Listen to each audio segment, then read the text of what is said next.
to raise their children in safe and loving homes. When crises prevent such an arrangement, our nation's foster care system must be ready to serve children in need. So the order directs the Secretary of Health and Human Services, Robert F. Kennedy Jr., to take actions to improve and modernize state-level child welfare data collection, which is very important, and the publication of that data so everybody is fully aware of exactly what is going on, where kids are, how they are doing in the system. We want to ensure that foster children are not only being put into homes, but more importantly, they are being matched with appropriate caregivers with increased monitoring of the well-being of those children. As we saw in the Biden administration, there were many children who were without care or thought placed into the hands of people who never should have been around them. The order notably also seeks to decrease the average time that children spend in foster care. That means it would accelerate permanent placement for children in foster homes, so kids can get adopted into families who are going to love them and treat them as members of their own family. It would also increase partnerships and collaboration with appropriate non-governmental agencies, including faith-based organizations. Also, throughout the last several administrations, outside of President Trump, many faith-based organizations were deprioritized in terms of their ability to participate in programs such as this, because obviously the communists want to take God and faith out of anything that could be used to help people. So HHS has also been directed to work with the director of the White House Faith Office and the director of the White House Office of Intergovernmental Affairs, so they can take appropriate action to address state and local policies and practices that inadvertently prohibit participation in federally funded child welfare programs by qualified individuals or organizations based upon their sincerely held religious beliefs and moral convictions. And of course, they want to take appropriate action to increase partnerships between agencies and faith-based organizations, as well as houses of worship. That way we can serve families whose children have been placed in foster care or who may be at risk of being placed in foster care. Ideally, and President Trump said this at the very beginning of this order, if we can keep kids in a loving household with their biological family, that is ultimately what we want to do. This should always be the last resort. We all know child welfare service organizations, DCS, I mean, different names all over the country. But quite often, these programs have been used as a means to steal kids from families, and oftentimes their faith or their beliefs, those have been used as reasons to remove children, essentially stealing them from the homes of the people who love them. Now, the order also directs funds to be used to promote educational success, which is something that has been completely absent from the foster care system. We want to help these people if they do live their entire adolescence in the foster care system. Once they get out, they've got to be prepared to enter the job market. So we're going to have occupational advancement programs for them, financial literacy. So many kids have no idea even how to balance a checkbook. And most importantly, how to be self-sufficient. If these children are going to ultimately end up becoming adults in American society, they have to be able to enter American society, and they must not be immediately pushed into another welfare state. Now, from News Nation, Cheryl Starr, a former foster youth and vice president of the New York City chapter of court-appointed special advocates for children, spoke with Morning in America and said she's very hopeful about this order, and it's crucial to help young people leaving foster care avoid homelessness. Any attention on the needs of youth who are aging out of care. 20,000 youth age out every single year. Around 50% of them end up homeless. Any awareness, any push to help these kids not end up homeless and have stability in their lives is really, really important, and it's something that I support. Now, this was essentially all spearheaded by Melania. She did also speak during the signing ceremony in the East Room of the White House, and she said that President Trump is now going to end up signing this order into law. She said, "I'm optimistic about the program, that it's going to equip foster children with knowledge and guidance to succeed in life and ultimately become leading executives who manage thousands of people. Following graduation, scholarship recipients from my program are prepared to enter the workforce and ultimately become leading executives executives. Predictably, they hoped that they are going to be able to manage thousands of employees, generate significant value for American communities, whether that be through job creation, getting access to healthcare, food security, and societal benefits. So very happy to see this a focus of the president's agenda. Now, I'd also like to focus on the city of Boston because the Boston FBI has made a series of announcements in regards to a number of high-profile public corruption investigations and the DOJ out of Boston as well, because they couldn't produce their press releases during the shutdown. They had a backlog of things that they needed to announce. It may be the same way here with the Boston FBI. But first of all, we have an announcement from the Boston FBI. Michael Mueller, who is the former director of fleet and facilities for the company that's responsible for the safety of Boston public school buses, he has been arrested and indicted for allegedly receiving more than $870,000 in bribes and kickbacks. There was an investigation with the IRS's Criminal Investigation Division. The IRS and the FBI also investigated and arrested John Colantuoni of Westwood, Massachusetts, who was one of the vendors who was actually paying these bribes. Both men were taken into custody without incident. They said Special Agent Ted Dox, who is the agent in charge at the FBI Boston, said today's arrests are shining a light on an alleged bribery and kickback scheme spearheaded by the manager of a company entrusted by Boston Public Schools to maintain its fleet of vehicles used to transport the city's most precious cargo, its children. These two men stand accused of padding their income with ease, turning a tidy profit at the expense of taxpayers, and in the allegations of extortion and obstruction of justice, and you've practically got a playbook for the varied ways to violate the public's trust. Make no mistake, the FBI will continue to work with our partners to ensure those who violate their obligations to the public are brought to justice. Again, when you look at past administrations, there would be a couple of public corruption arrests and investigations, a few indictments, but this administration has hit the ground running since virtually the moment they walked in to Washington, D.C. And it seems like every day we get numerous announcements of arrests of people who were in a position of public trust. They abused that public trust. They took advantage of the public. They grafted off the public. They took bribes. They stole. And they're all getting caught. The FBI has also, through their Boston investigative unit in conjunction with the OIG at Maine Justice, has arrested Tasha Hammock. Tasha was a former state employee at the Massachusetts Department of Environmental Protection. She's admitted to providing K2-laced papers to an inmate at FMC Devons. That must be a federal prison. K2 is like synthetic marijuana. So you can see here in the images, she is visiting this inmate, and she places these K2-laced papers under a pile of stuff, and then this guy is like, yeah, girl, thanks, and then he takes it and he puts it in his pocket. Well, she's going to end up probably going to prison for that. We also have an investigation by the Boston Violent Crimes Task Force investigation. A man by the name of Tanveer Sindhu, he was an Indian national residing in New York. He's admitted to participating in a visa fraud conspiracy. What he would do is act as a robber in a staged armed robbery. This is a phenomenon we've spoken about on the channel before. And then these victims would be immigrants. They would be illegals who could then apply for immigration benefits, and then they would pay him thousands of dollars out of those immigration benefits. So now he undoubtedly will be getting deported. Good to see you. Good to see you go. Now, the Boston Child Exploitation Unit of the FBI has also been working with the Human Trafficking Task Force in an investigation against Jacob Tyler Henricks. He's a former assistant admissions director for Emmanuel College. He's admitted to soliciting an underage college applicant to engage in commercial sex activities with him and in stalking her. So now he is also being charged and will no longer be working at Emmanuel. One final little announcement coming out of Boston here. This is the press release backlog that came out of the DOJ's Boston office. And you can see here, we've got dozens of announcements for prosecutions in the various areas of Massachusetts.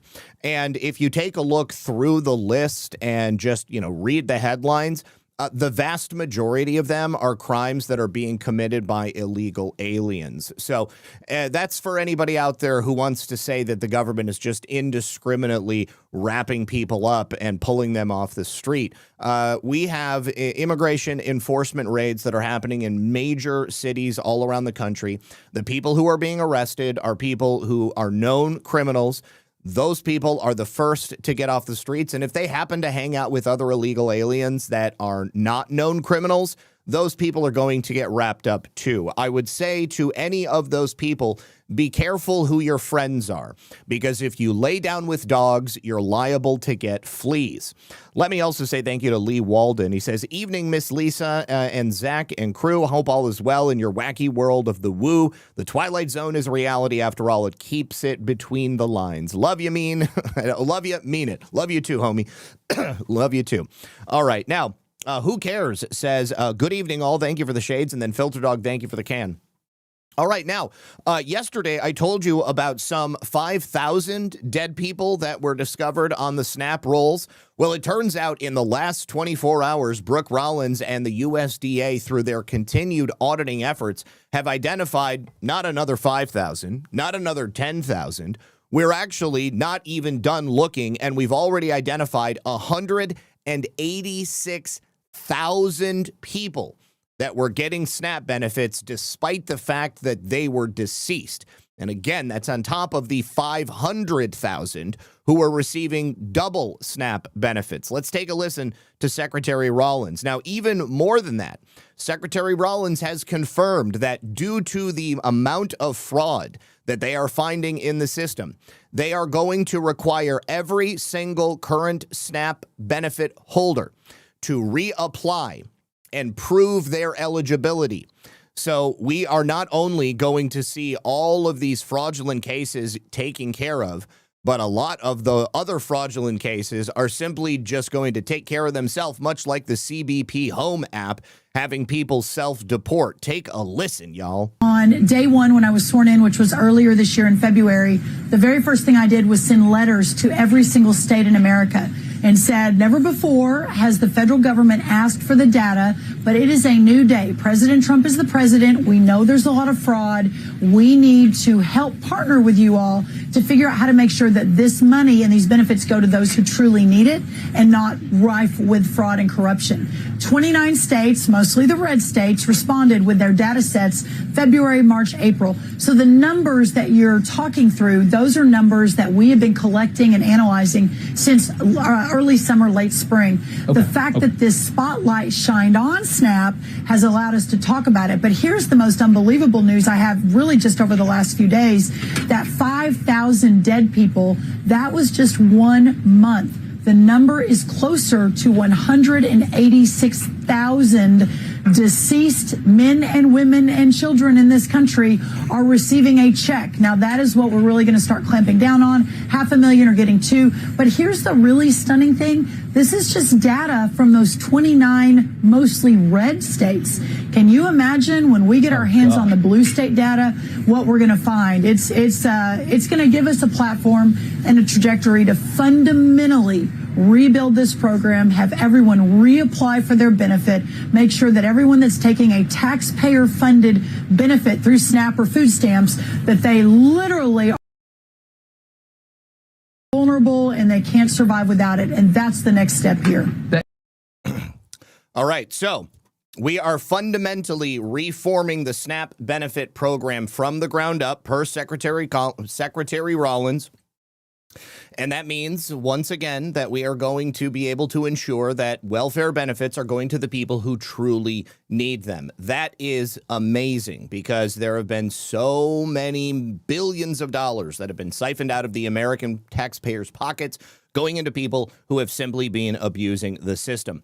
Now, We also have word on Paul Ingrassia's next move. Paul Ingrassia had previously been nominated by President Trump to another position, but he was unable to get the votes in the Senate.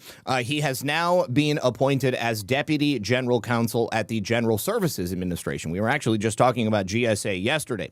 Now, Paul is, if you don't know, he's a 30-year-old lawyer. He was previously serving as a White House liaison to the Department of Homeland Security, and he stepped down from that post because certain Republican senators were blocking him from being able to get into that job.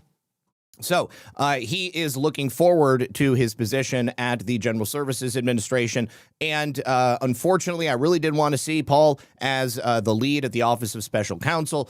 But sometimes things work out the way that they're meant to work out. And I look forward to seeing where Paul goes with this and what kind of good work he can do inside the administration. Filter Dog says, this is what I thought. Shutdown was the root of the fraud. Shutdown allowed them to figure out all of these different methods of fraud. It was a brilliant play on behalf of the administration. Now, we also have some news on Eric Swalwell. Eric Swalwell has additionally responded to the criminal referral for his mortgage fraud, but we've now also got a look at the inside skinny on his 2010 divorce proceedings. This is the divorce that resulted from his affair with the alleged Chinese spy Fang Fang. And it also is what led to his removal from the House Intelligence Committee over national security concerns and his infamous on-air fart with Chris Matthews in 2019. Now, his public scandals have apparently been following him for quite some time. We have a little bit of foreshadowing here in these 2010 divorce proceeding documents. It kind of reads like a couple of toddlers fighting over toys at a garage sale. You can see that they are questioning the ownership of some pretty ridiculous things like can openers and stuff like that. But it goes to show that there have been some questionable financial decisions in Eric Swalwell's past for quite some time. There was also a question of $10,000 that had been gifted to them. So a summary dissolution in California is like the easy way to get divorced. It's meant for like short-term marriages who don't really have any assets or children. And so because Eric Swalwell and his wife hadn't been married for that long, they only got married in 2007 and they didn't have any kids. They qualified for it. They separated in 2009. And the only thing is that rather than being quick and easy and simple, it was anything other than that. It was pretty sloppy at the end of the day. Most of these dissolutions sum up property division in one sentence: household goods divided as mutually agreed. But that's not what the Swalwells did. Instead, they actually itemized every single bauble that the couple owned, down to napkin rings, towels, a can opener, serving bowls. There was also a Black Friday brawl. It was like a Black Friday brawl between a couple of people arguing over a blender at Walmart. They even argued about the Halloween decor, like it was, I don't know, family jewels or something like that. But it just goes to show you the level of pettiness that some people can get up to. Anybody who's been divorced before knows that it's not easy. But like at a certain point, you're just saying, I'm willing to walk away. If I don't need to be with this person, I'm just going to walk away from the situation. And, if you've only got a couple of years together, then, take what you bought before you were together, take what she bought before you were together, and then you just get on with your life. But their Toyota Camry that had a loan balance of $29,000. Swalwell agreed to pay for the loan for $538.46 per month if he could assume the ownership of the car. But Toyota Financial wouldn't allow him to assume the loan. So then Melissa got stuck with something like $3,000 and any leftover debt that was going to be there. And there was also this question of a $10,000 loan from a man named Paul Mandel, or to Paul Mandel. Eric Swalwell and Paul Mandel are actually both credited as executive producers in the new 2025 R-rated film Words of War. I have not heard of that film, and I didn't know that Eric Swalwell was an executive producer. It's about journalist Anna Politskaya's brave crusade fighting for an independent voice in Putin's Russia. Okay, sounds riveting. Anyways, Mandel is a Yale law graduate. He's the founder of the Concero Group, LLC. He's not just a random personal acquaintance. He's pretty politically connected in Washington. He's like a high-end New York lawyer and entrepreneur. Swalwell owing him this money in 2010 without any explanation is certainly strange. And, of course, Eric Swalwell's own personal judgment has been called into question on a number of occasions. I think that's arguably why he is in the position that he is right now. Here, Eric Swalwell is predicting that there is more dirt that is going to come out about him in the very near future. He's a little panicked in this clip, and he says that there was an anonymous leak who told him that the DOJ is set to release damning new allegations about him. I don't know if that means that there are going to be additional criminal referrals or if they're all ready to come out with criminal indictments, but let's take a listen. Spoiler alert for you. There will be allegations next week against somebody that'll be false. No, the Justice Department has not said anything just through leaked media reporting, but this is really about Donald Trump going after his political enemies, and no one has been a more vocal critic than me. Spoiler alert for you. So I don't know if that's even about Eric Swalwell. It's a very cryptic statement, but given the fact that there's plenty of acolytes and holdovers that work in the administration, likely Eric Swalwell has a couple of people he's friends with at the DOJ, maybe even some people who owe him favors. Maybe he owes other people favors. Who knows? But Eric Swalwell, in that same interview, also very clearly threatened members of the DOJ, employees of the DOJ, who would go so far as to follow up on crimes that he might have committed. He essentially threatened them that if the Democrats take control of the House of Representatives, these people's lives will be made intolerable. Take a listen to this. Swalwell just went on MSNBC and is now threatening Trump officials. Watch. When we're in the majority, we will have subpoena power and accountability will happen. So Bill Pulte and any other lawless official who is carrying out these political prosecutions on behalf of Donald Trump, they should familiarize themselves with the Judiciary Committee room, because they're going to be spending a lot of time there answering questions. And I sure hope everything they did was above board. Okay, and if you don't know, this is Mike Davis from the Article 3 Project. Mike is a brilliant legal mind. I love hearing his takes on things. To respond to this, if they win the House, your sense about whether these investigations are valid, from what you know, and worth it in the long run? Well, I would say this first off with Eric Swalwell. Well, that sounds like obstruction of justice when you are threatening to go after federal investigators for investigating you for a federal crime. So maybe that's another charge that the Justice Department should tack onto his investigation. How amazing would that be if they also charged him with threatening members of the administration with some type of reprisal if they came after him for the crimes he's actually committed? I think that would be brilliant. Oh, on top of that, Eric Swalwell has also announced that he plans to run for California governor.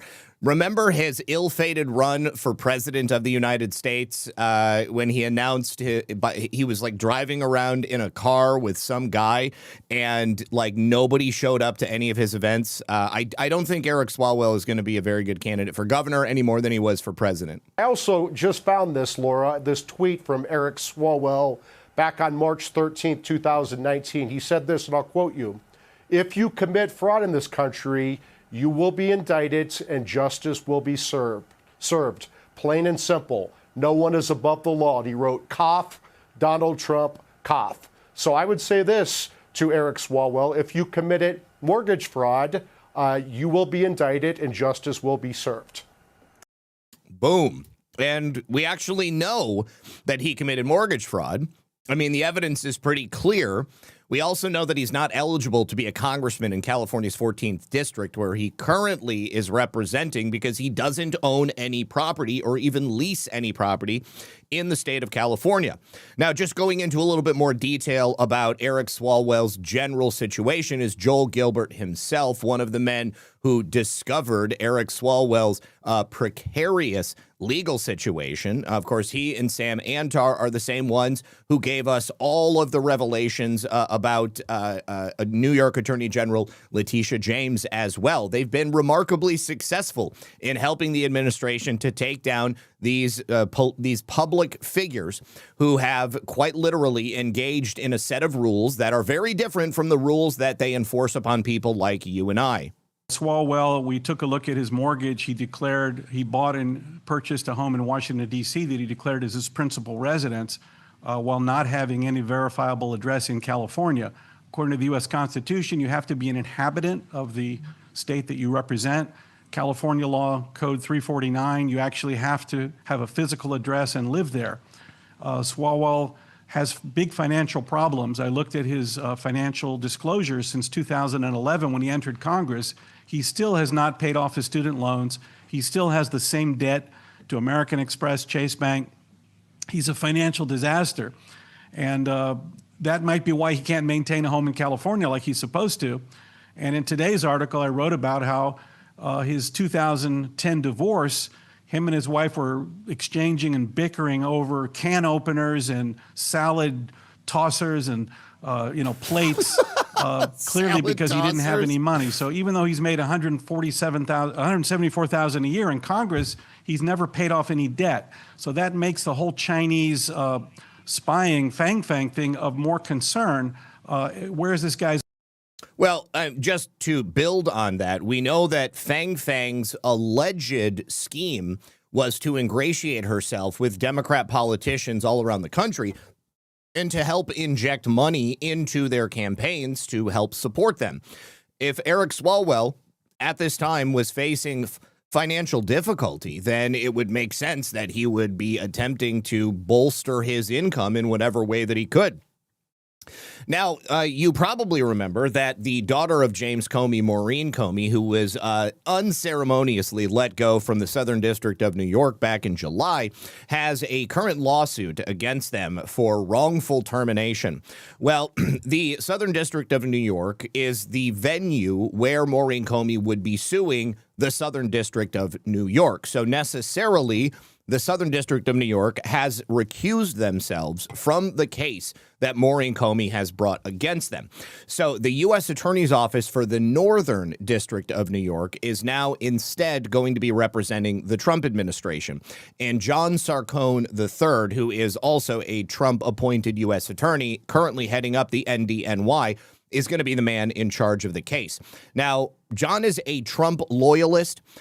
He is somebody that I feel very comfortable having in that position. Certainly not somebody that I think is going to throw the case or just give Maureen Comey a settlement. And as we know, her firing was completely warranted. As I've speculated in the past, that so-called Epstein birthday book that was known to be in the hands of the SDNY until suddenly it was in the hands of unfriendly media. I believe that likely the source of that book was Maureen Comey. That's allegedly in my opinion. I can't prove that, but I would hope that something like that might come out during the course of a case like this, because now the SDNY is going to have an opportunity, or through the NDNY, they will have the opportunity to prove exactly why it was that they felt Maureen Comey was not going to be somebody who could successfully do her job and work for this administration. So, Maureen Comey sued the SDNY roughly 2 months ago, and I don't know why it took this long for them to hand the reins over to John Sarcone and the NDNY. Perhaps they had some other things that they needed to wrap up. But now they will be defendants, and they will be representing the administration in this instance. So we'll keep an eye on this case and see exactly what happens with it. Now, this is actually the same clip. Did I forget to close that earlier? We'll just go ahead and do that. All right. Now, we also have some new comments coming from Ed Martin. Ed Martin, obviously part of the, he is the pardon attorney for the administration. The other day, he briefly mentioned Tina Peters in that Deputy Attorney General Todd Blanche had sent a letter to Colorado asking for Tina Peters to be moved into federal custody. And it would appear that now Ed Martin is focusing on making sure we can do everything we can to get Tina Peters out of the position that she's in. If you're unaware, Tina Peters was the former Mesa County, Colorado election clerk. She is currently serving a 9-year sentence on a number of charges, none of them having to do with election security or integrity, but it did include conspiracy to commit criminal impersonation, which was a bogus charge, first-degree official misconduct that is totally bogus as well. She was merely doing her job as mandated by both the Constitution of the United States and the Colorado State Constitution, and attempting to influence a public servant. Again, all of these are baseless charges.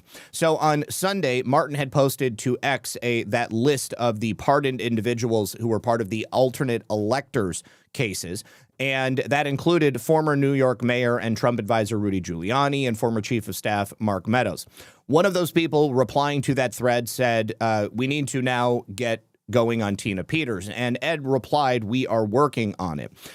So that is really all we know at this time. But Article 3 Project's Mike Davis, who we heard from just a few moments ago, had written in a piece for the Denver Post about what it was that Tina actually did. And he said she gave someone else's election security credentials to a man that she trusted. This individual took pictures of source codes, which should be open anyways, and then published them. This action impacted no votes and occurred after the election. However, for that, 69-year-old Tina Peters is now in the Larimer, well, at that time was in the Larimer County Jail, just a few months into the first part of her 9-year sentence. Nearly a decade in prison at 69 years old is a staggering sentence when compared to the treatment of someone who casts a vote illegally, like an illegal immigrant. If they were to be in a position like that, you know damn well that they would not be sentenced to 9 years in prison. We've seen far lighter sentences for far worse crimes, and especially in the state of Colorado. Now, there is a 41-year-old man by the name of Robert Anzulowicz. He was only given 20 days in jail and 2 years of probation for attempting to vote multiple times back in 2022. He tried to cast a mail-in ballot for himself. He forged a second mail-in ballot, and then he tried to vote in person. So he theoretically could have disenfranchised 2 other legal votes because he would have cast 3 ballots for himself. Texas Jules, thank you so much for the 5 gifted subscriptions to the folks over there on Rumble. I really do appreciate it. Keith O'Higgins, thank you as well. I think Eric Swalwell's Asian salad tosser should be named Fling Fling. All right. Now, if you'll also remember, I played the clip here on the show. Judge Matthew Barnett was horrible to Tina from the stand. He pretty much excoriated her, stripped her bare in front of that courtroom. He said, "You are no hero. You abused your position, and you're a charlatan who used and is still using your prior position to peddle a snake oil that's been proven to be junk time and time again." Well, you know, 2020 is hindsight, Judge Barrett, and I think that you're going to find that those words are going to come back to bite you in the ass. He continued saying that your lies are well documented and these convictions are serious. I'm convinced you'd do it again if you could. And of course, this was all being run from the top by Colorado Secretary of State Jenna Griswold, who was one of George Soros's acolytes placed into that position so she could be present for the events that needed to take place in 2020. She's also a rabid leftist. She hated Tina Peters. She called her a criminal who compromised her own voting equipment by trying to prove Trump's big lie. It was Jenna Griswold who demanded illegally that Tina Peters erase that election equipment and replace it with a new build, which would theoretically have destroyed federally mandated election evidence that must have been kept on record. Now, President Trump is, unfortunately, because Tina is sentenced at the state level, unable to do anything direct. But what Ed Martin and Todd Blanche are attempting to do is the best we can hope for if we're going to take action at the federal level. So I'm watching eagerly to see what happens, and we will continue to pray for Tina. Now, I saw yesterday, I mentioned it briefly when Lee had asked about it, that Tina she's not doing well. Her health is apparently in question. And so I would just ask that everybody continue to keep Tina in your prayers because she really does need God to be looking out for her this entire time. She's in a position that she really should not be in, and it is truly, truly tragic what they've done to her. All right. Now, we also very briefly have a quick message from our friends over here on Rumble. You guys, I just want to share a quick story about a farming family supporting this channel. 8 years ago, they had a brother return from Afghanistan with significant injuries, and they watched as he became a shell of his former self. He struggled a lot with his health, and we can't share exactly what happened because of restrictions on privacy, but friends kept suggesting CBD. So they tried dozens of CBD products, but nothing helped, and out of frustration, they began to create their own.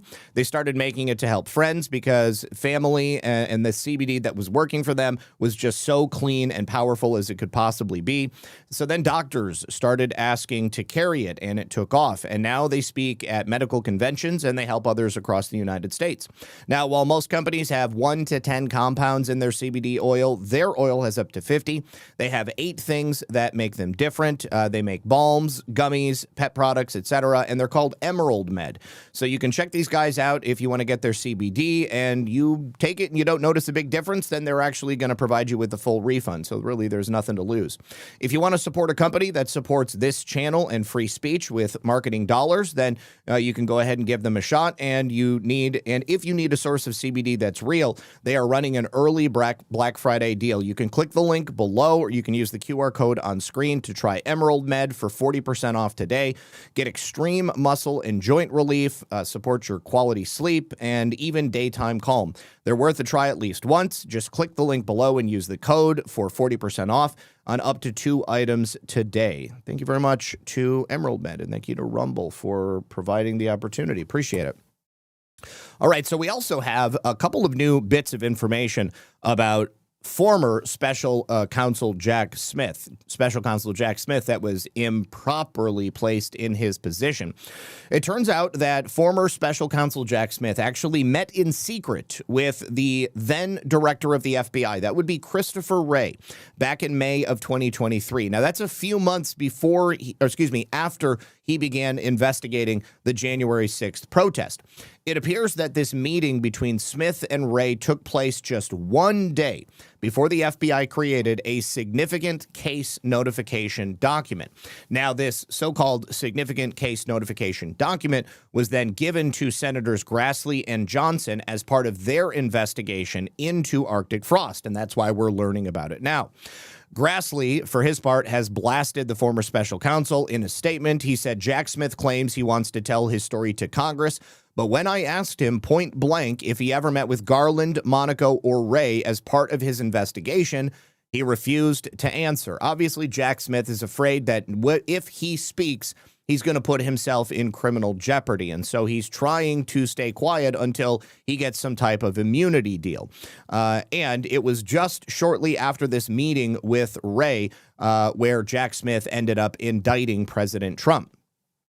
So this meeting that took place with them obviously had some level of influence on the FBI's decision to publish this significant case notification. The meeting was May 24th of 2023. And this significant case notification is an internal record that would be used by the FBI to alert senior leadership and FBI field offices about a case of high public interest. So they knew this case was coming ahead of time. And then that notification obviously shows up in the Arctic frost investigation, and the Bureau considered it a sensitive investigative matter. Probably they were looking to help Jack Smith in whatever way they could. Trust Wray to be a deep state swamp rat, in my opinion. We also have new emails which show that Jack Smith's team was tied to the blocking of more investigations into the Clinton campaign. Right now, we know the DOJ is building a grand conspiracy case, and it would appear that Jack Smith's team is directly involved in it. So Justice Department officials have now tied Special Counsel Jack Smith and the people working for him on his special counsel team to a blocking of an FBI inquiry into the Clinton campaign's 2016 funding of the Steele dossier, further extending that grand conspiracy. This is par for the course, and it's just the latest revelation about Jack Smith and how deeply he was involved in all of the different aspects of that grand conspiracy, alleging that for years, various elements of the federal government and private interests were trying to take down President Trump through the efforts of their lawfare. Now, these emails were released earlier today, and they appear to show the officials shut down a potential FBI investigation tied to possible campaign finance violations that were carried out by Hillary Clinton's 2016 campaign, where they used cutouts to fund this opposition research firm, Fusion GPS, and former British spy Christopher Steele, and the dossier that he was producing that was being paid for by Hillary Clinton. So we had two officials that were directly tied to Jack Smith's anti-Trump investigation unit that were linked to this very decision by the FBI not to pursue the alleged campaign finance wrongdoings that were clearly put into place by Hillary Clinton's campaign. So the decision by the Trump FBI and DOJ to now open this probe is treating the last decade of political weaponization of law enforcement and intelligence agencies, again, as a RICO case, as an ongoing criminal conspiracy that likely will be aided by the wave of these recently released documents and bits of information that have been obtained by criminal investigators and congressional investigators alike. The FBI continues to find new documents in burn bag room 9582, and they continue to deliver them to Congress the same way that they're delivering them to the Department of Justice. Now, it was reported this summer that the FBI had quietly launched this investigation into a decade of Democrat Party and deep state efforts to take down President Trump, ranging from the Russia collusion scandal to examining Jack Smith's pursuit of President Trump. And the inquiry is now looking into whether or not this criminal conspiracy to influence 3 consecutive presidential elections for the benefit of Democrats and the detriment of Trump spans as far and wide as we think it does. Make no mistake, this was the Biden administration putting their thumb on the lever of justice. Smith was appointed by Attorney General Merrick Garland to be the helm of the Biden Justice Department's investigation into President Trump. And as we know from these recently declassified documents and revelations coming out of the Arctic Frost inquiry, the expansive lawfare efforts didn't just go against President Trump. They also went against hundreds of individuals and organizations within MAGA. They even up to and including criminal inquiries and criminal charges. And it really spun into gear only in 2022 when President Trump once again announced to the world that he was going to be running for president. But years before Merrick Garland had even picked Jack Frost to lead these anti-Trump efforts, Smith had injected the Justice Department's Public Integrity Unit, because he was the head of it at the time, into what would become an IRS scandal involving Lois Lerner and the targeting of conservative nonprofit groups. I had no idea Jack Smith was involved as well in the targeting of the Tea Party, going all the way back to Obama's administration. Smith led that so-called Public Integrity section, which has now been axed by the FBI because they weren't really about investigating issues of public integrity. They were more like about investigating and covering up crimes of public officials in the nation's capital. But he ran that from 2010 until 2015, and there he led a team of 30 prosecutors in conducting public corruption cases throughout the entirety of the United States. Lerner at that time was the director of the Exempt Organizations Unit of the IRS, and it was 2013 where she helped lead an agency-wide effort targeting conservative Tea Party groups and other similar nonprofits and plenty of individuals as well. Smith's push for DOJ officials to reach out to Lerner and the IRS for the DOJ to get involved seems to be the impetus behind the IRS soon sending the FBI reams of U.S. nonprofit tax records, although the DOJ never ultimately chose to pursue prosecutions against any of those conservative groups. Of course, the stress and the time and the money of knowing that you're being investigated and having to pay lawyers to communicate with the DOJ, all of that puts a major, major stress on an individual or an organization.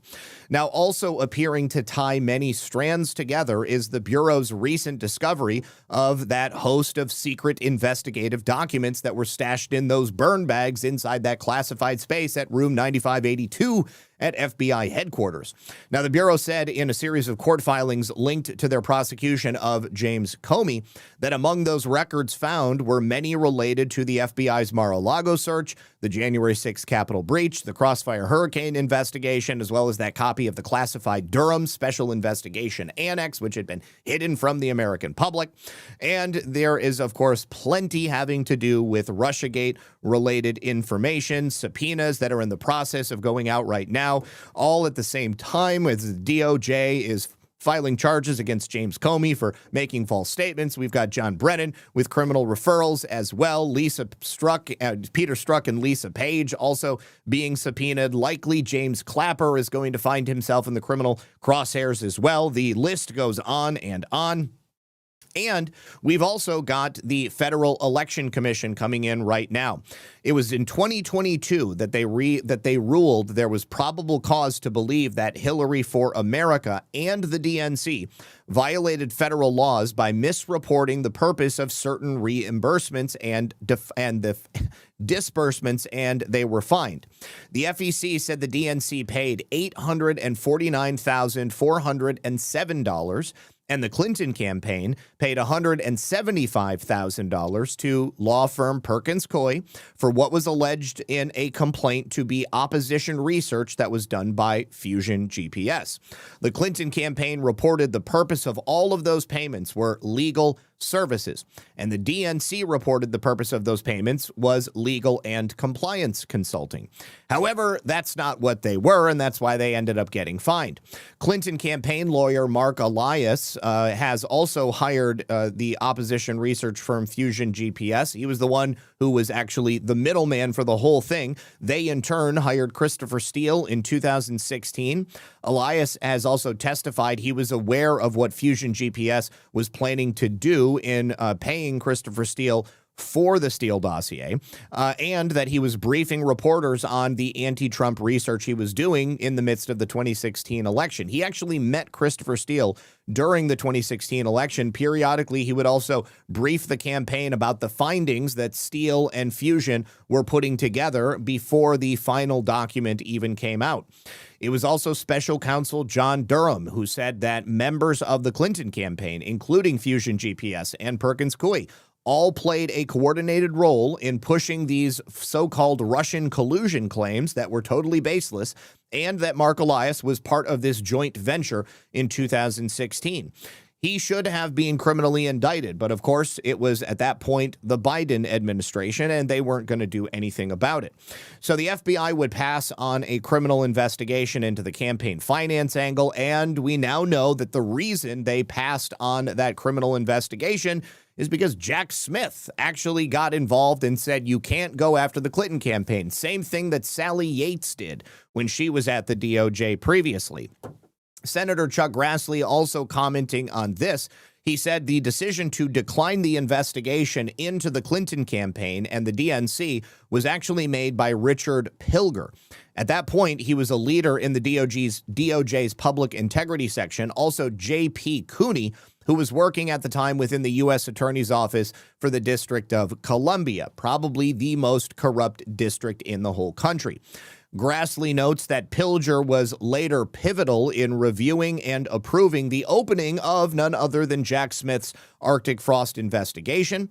Cooney served as Jack Smith's deputy special counsel for that investigation, and Pilger had previously also been tied to Smith's involvement with that Lerner saga from years before. As I said, you lay down with dogs, you get fleas. Birds of a feather flock together. The deep state likes to continue to do business with the deep state because they know they can count on each other.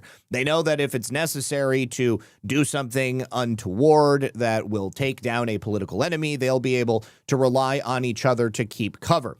Now, this new document makes it pretty clear that the FBI passed on the investigation in large part due to the input of those two individuals, Pilger and Cooney, both with a direct tie to Jack Smith.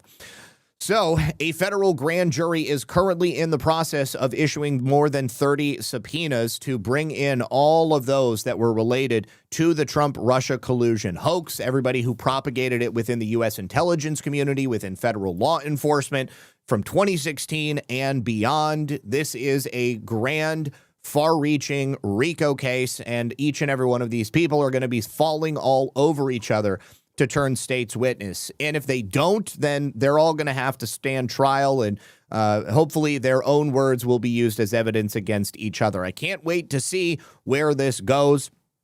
These people have been escaping justice for so many years, and right now I feel that finally it is all coming to fruition.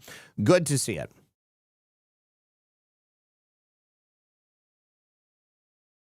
All right. Now, we also have news coming from Ghislaine Maxwell's personal attorneys. You probably remember a week or so ago, Congressman Jamie Raskin published personal emails that were between Ghislaine Maxwell and her attorneys.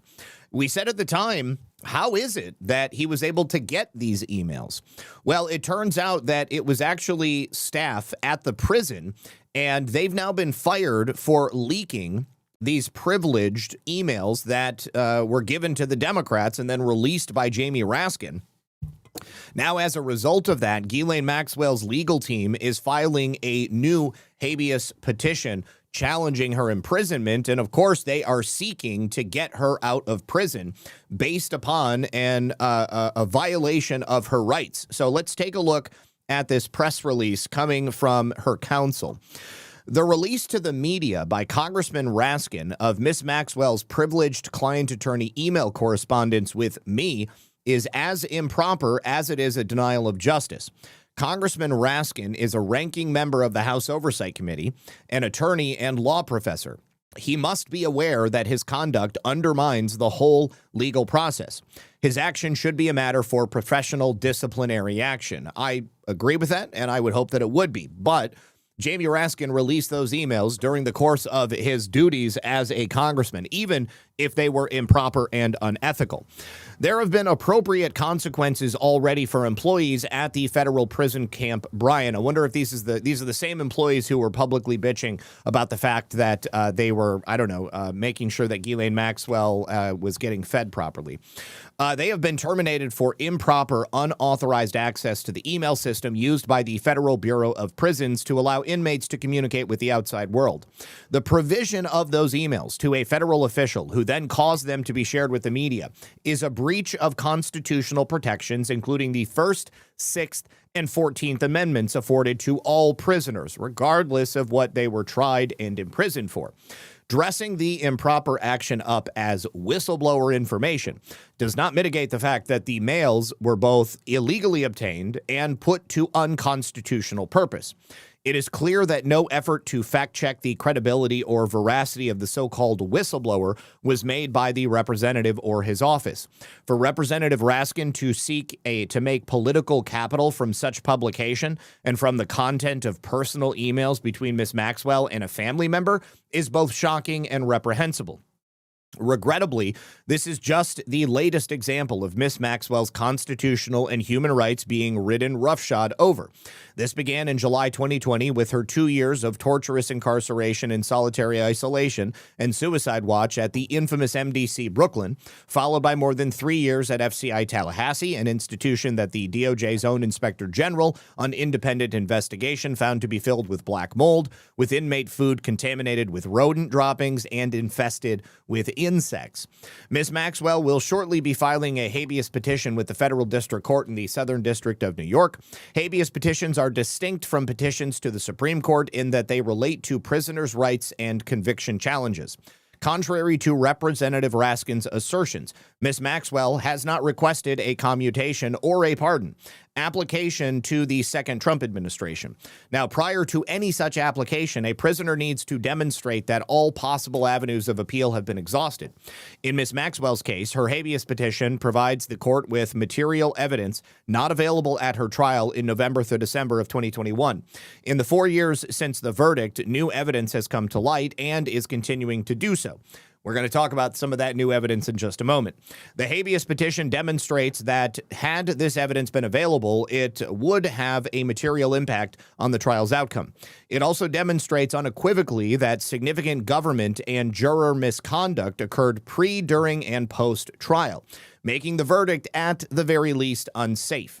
It shows that Ms. Maxwell has every right to expect rapid and meaningful relief from the court, thus potentially obviating the need for any further action relating to her imprisonment. So you have to ask yourself, considering that Jamie Raskin is a freaking law professor and an attorney, and obviously a member of Congress, this man must have known what he was doing was ultimately unethical, possibly illegal, certainly a violation of anyone's rights. He should not have published them under the guise of whistleblower relief or anything other than that. And it makes me think that maybe Jamie Raskin is doing this in an attempt to force Ghislaine Maxwell out of prison so that regardless of whether or not Donald Trump even is asked to give her a pardon or a commutation, she is still put back out on the streets. And then, of course, they're going to blame it on Trump, even though it's not his fault. So we'll see where this goes, but it really, really stinks. And you all know what I think of Jamie Raskin. I know what you guys think of Jamie Raskin. He is more akin to a rat than anything else. And Jamie Raskin is truly a despicable individual. Now, all of these emails that we've gotten from the House Republicans and oversight Dems have allegedly been provided by the Epstein estate. Now, these emails, many of them, were never provided previously. Now, House Republicans on the Oversight Committee are saying that the Epstein estate had withheld these emails illegally. And allegedly, they provided them to the Democrats because they thought they could be used to damage President Trump. But I think, as I've shown you, it's pretty clear that the only people who are being damaged are the close associates of Jeffrey Epstein and then, of course, the Democrats themselves. Now, take a look at this email with J.B. Pritzker's brother, Tom Pritzker. This is from November 28th. And in this email, Tom Pritzker is writing to Jeffrey Epstein, and they're having a conversation. So first of all, Pritzker says, I'm in Wednesday through Friday. Edelman, ? That must be a person. I don't know. And then Epstein replies, we'll check. Now, Pritzker writes back, Barack and the boys in PB, likely Palm Beach. Wild, wild. Barack. Is that Barack Hussein Obama or is that Tom Barrack? I think that he is referring to Tom Barrack because at this time, Tom Barrack had previously been like a fundraiser on Donald Trump's campaign in the first administration, and now he is an ambassador. Hang on, we're just going to check the spelling here just so I can check. Yeah, Barrack is Tom Barrack. Now, I don't know anything about Barrack's sexuality. However, do you remember a couple of days ago I showed you an email that mentioned, send me a picture of you and a child? That was Tom Barrack that was asking Jeffrey Epstein for that email. But Barrack and the boys in Palm Beach. Barrack would also be known to frequent Palm Beach as well, and I think that is one of the ways that he was associated with Jeffrey Epstein. That would likely have been at Jeffrey Epstein's Palm Beach house. Now, Pritzker then responds to Jeffrey Epstein and says, read an interesting article on why Comey screwed Clinton. Came from the Israeli press. 1, Comey as DA is hunting down Mark Rich to indict him. Number 2, Ehud Barak calls Clinton and says, please pardon Mark Rich. He has done work for Mossad, and that's been valuable. Number 3, Clinton pardons Mark Rich, and Comey has been pissed ever since. Number 4, Comey got his opening to get even. No idea if this is an accurate story. I think unlikely. Perhaps that might have been on his mind, but certainly not. James Comey is an opportunist and a deep state hack. And then we continue up where Jeffrey Epstein replies to Tom Barrack without any sort of extra context. He says, cash or in-kind services. Cash or in-kind services. I don't know if that's in reply to this email about Comey. Did Comey receive cash or in-kind services? Or is Jeffrey Epstein talking about a business arrangement that may have to do with some type of cargo that they are not at liberty to discuss openly inside this type of venue? Let me see. Wounds R Us says the debate clause applies to statements during congressional proceedings only. Was Congress even in session when he released these? So if he would have, so Congress was still meeting during the shutdown because they were still attempting to come to an agreement on the budget. So I would imagine that Jamie Raskin is aware of exactly how to use the debate clause to make sure that he doesn't put himself in legal jeopardy. So either way, no matter how that information was released, I would say that that's more than likely what he's going to claim. Thank you for the donation. All right. Now, additionally, we also have this tweet, which is now deleted from the Democrats on X. They posted this email from 2017. It's from Faith Cates. And Jeffrey Epstein is replying to Faith Cates. This is on November 23rd of 2017. And let's see. Jeffrey says, hope today is fun for you. So this is talking about Thanksgiving. She replies, fun. When are you back in NYC? And Epstein replies, all next week. And then she replies, okay, Dylan and I want to see you. I always want to see you. Where are you having Thanksgiving? And he says, EVA. Don't know what that means. And then she replies, that means Glenn, check out his red hair. And Epstein replies, berries color for holiday.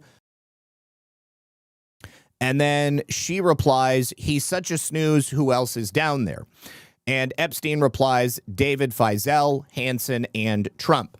All right, so this is President Trump's first year in the White House.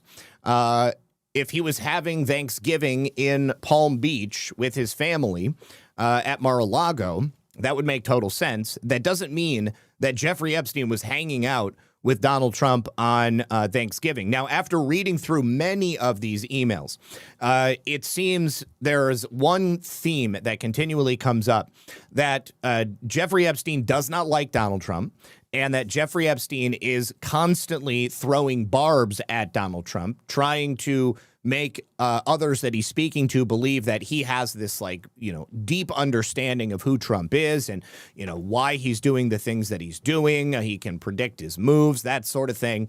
It sounds more to me like Jeffrey Epstein is talking himself up in an overly self-important way to these people because he used to know Donald Trump back in the early 2000s until Donald Trump separated himself from Jeffrey Epstein. And, of course, Donald Trump had just become president, and everybody was obsessed with getting information about Donald Trump. Through these emails in the lead up to the election, a lot of these people who didn't like Donald Trump, they couldn't even believe the possibility that Trump would become president.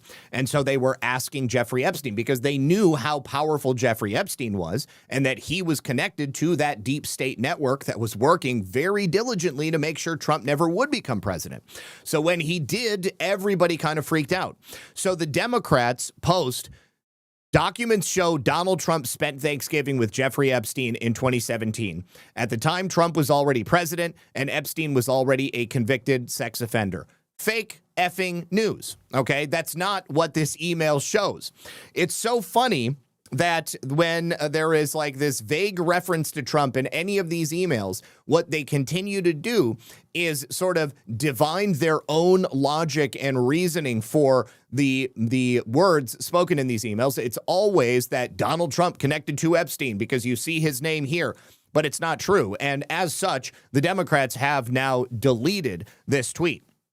Now, I think Trump should sue the DNC. They should sue the Democrats because there is nothing to indicate that Trump was anywhere near Jeffrey Epstein, other than perhaps they both were in Palm Beach where they both owned houses. We also do have another email coming from House Oversight, which shows that somebody who definitely was good friends with Jeffrey Epstein, ex-Harvard president Larry Summers, who has showed up in a lot of these emails so far. He was also Bill Clinton's Treasury Secretary, by the way. in this email, he tells Jeffrey Epstein that women are less intelligent than men. And, of course, that's an email that we read yesterday where he mentioned that half the IQ in the global population is women. It's not even that big of a deal, but it just goes to show you the chummy relationship. There are no emails between President Trump and Jeffrey Epstein. There is also no documented cases of Jeffrey Epstein and Donald Trump being in the same place at the same time. And let me give you an example of an email that I saw earlier today that I had screen captured that I thought was, it was exactly what people have been trying to do, to place Donald Trump and Jeffrey Epstein in the same place at the same time. And they can't do it, but they're trying to. Okay, so, oh, shoot, hold on. Oh, shucks, that's not what I wanted to do. Okay. All right, so in this email from December 9th of 2017, this is Jeffrey Epstein right here communicating with somebody who's been redacted. We don't know who this is. All right, so this person says, I'm at the door, but I will wait for my time. I don't want to come early to find Trump at your house. And then there's 2 zeros. I think that's meant to be like the googly eyes. So I saw somebody make this video and they're like, do you understand how damning this is? This is on December 8th of 2017 at 9:37 p.m. when this email was sent. Somebody is obviously at Jeffrey Epstein's home. They say that they're there. They're asking for a code to the door. And then they make this offhanded comment about not wanting to come in and find Trump there. Well, you know what? The only thing is that anybody who is half a researcher, all you got to do is go online and you can search for Donald Trump, the president of the United States of effing America, on December 8th of 2017. You can find a detailed schedule of where he was. Not only a detailed schedule telling you everything the president did on that day. He started in Washington, D.C., and then eventually, by the time, the exact moment this email is being sent, he is hosting a rally in Sarasota, Florida.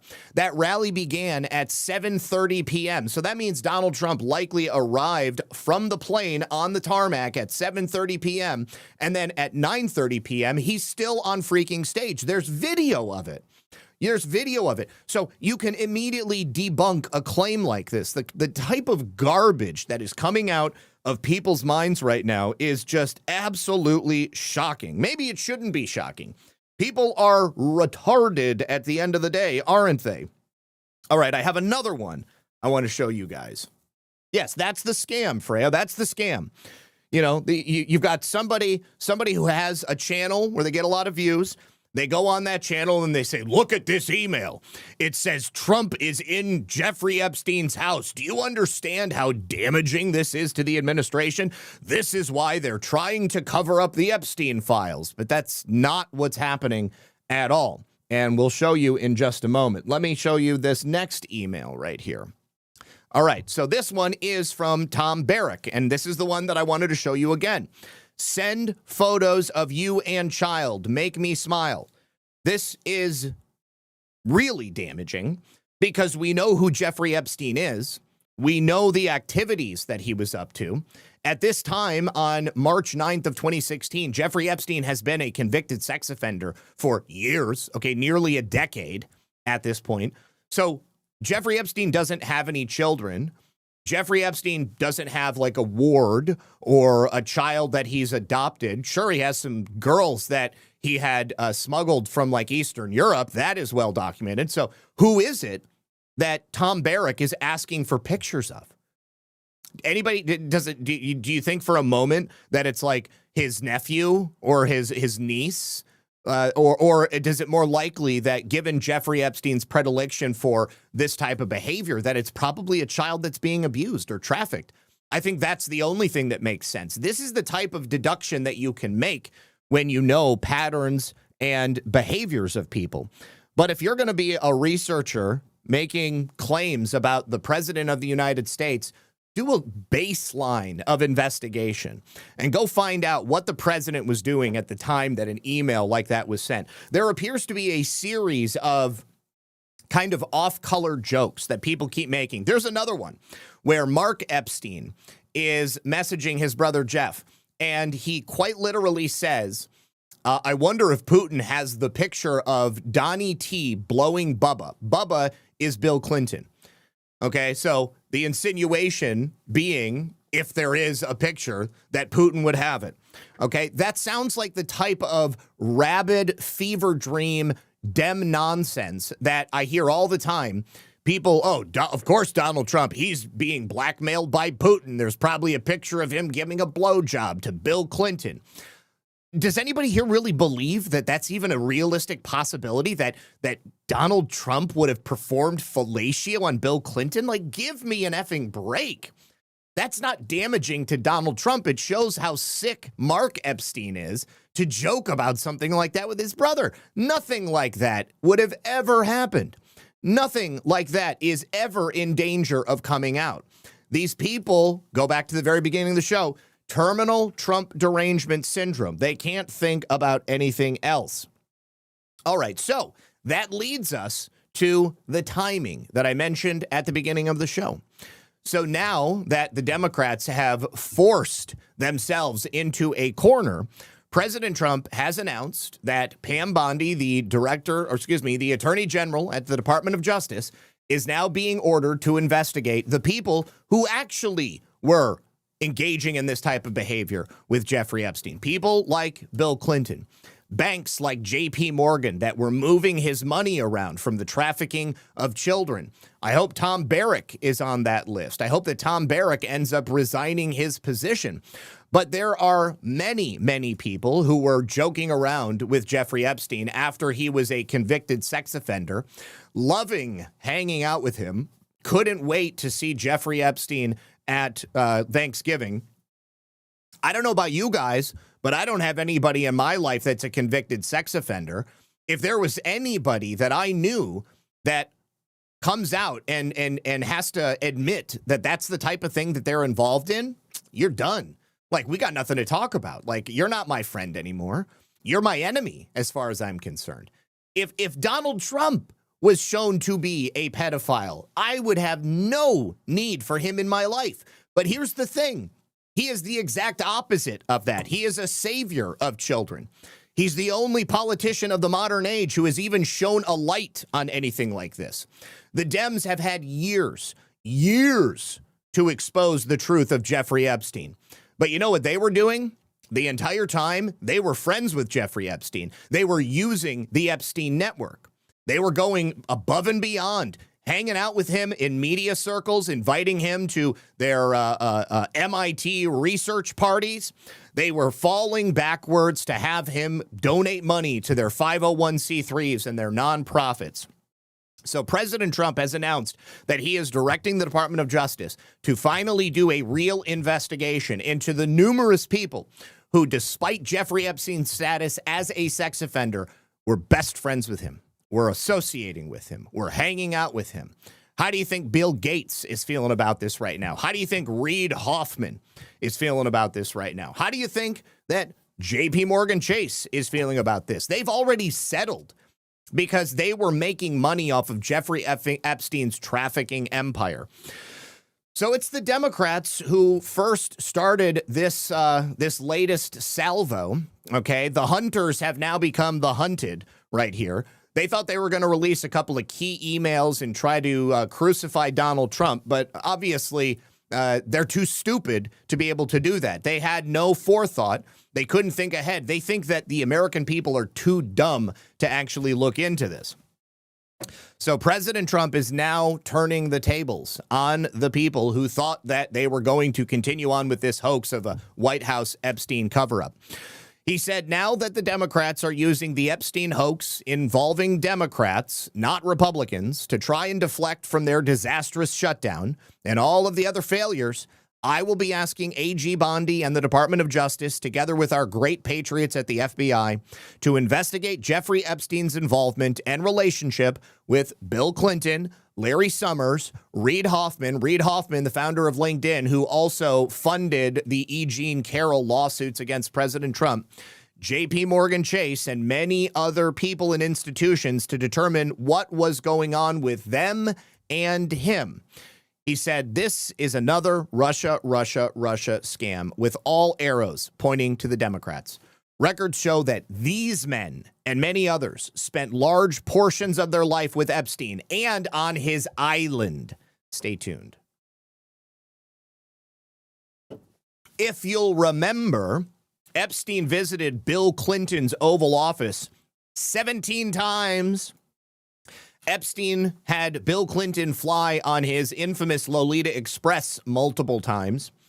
Here, if you are somebody in the chat who is going to say, well, Donald Trump flew on Lolita Express. Actually, no, he didn't.